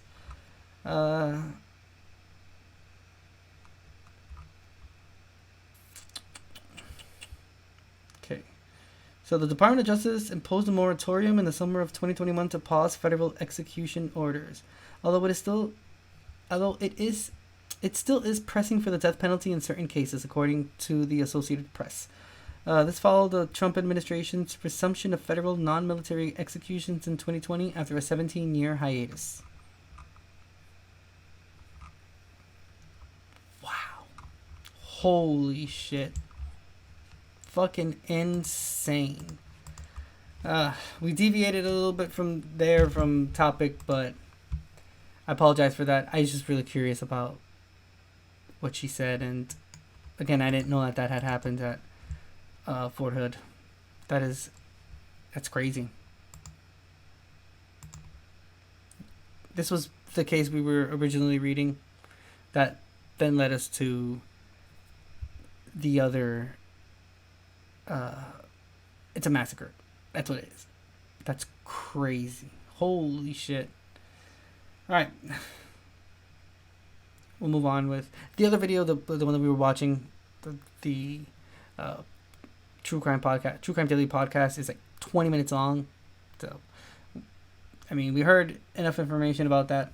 We'll move on to the next case. We'll keep an eye out to see if there's any updates on this. But for now, I am happy that at least there's some progress and there's people being arrested, and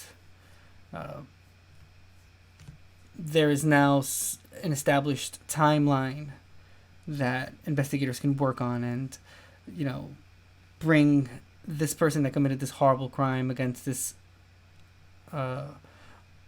army member to justice. Because, come on now.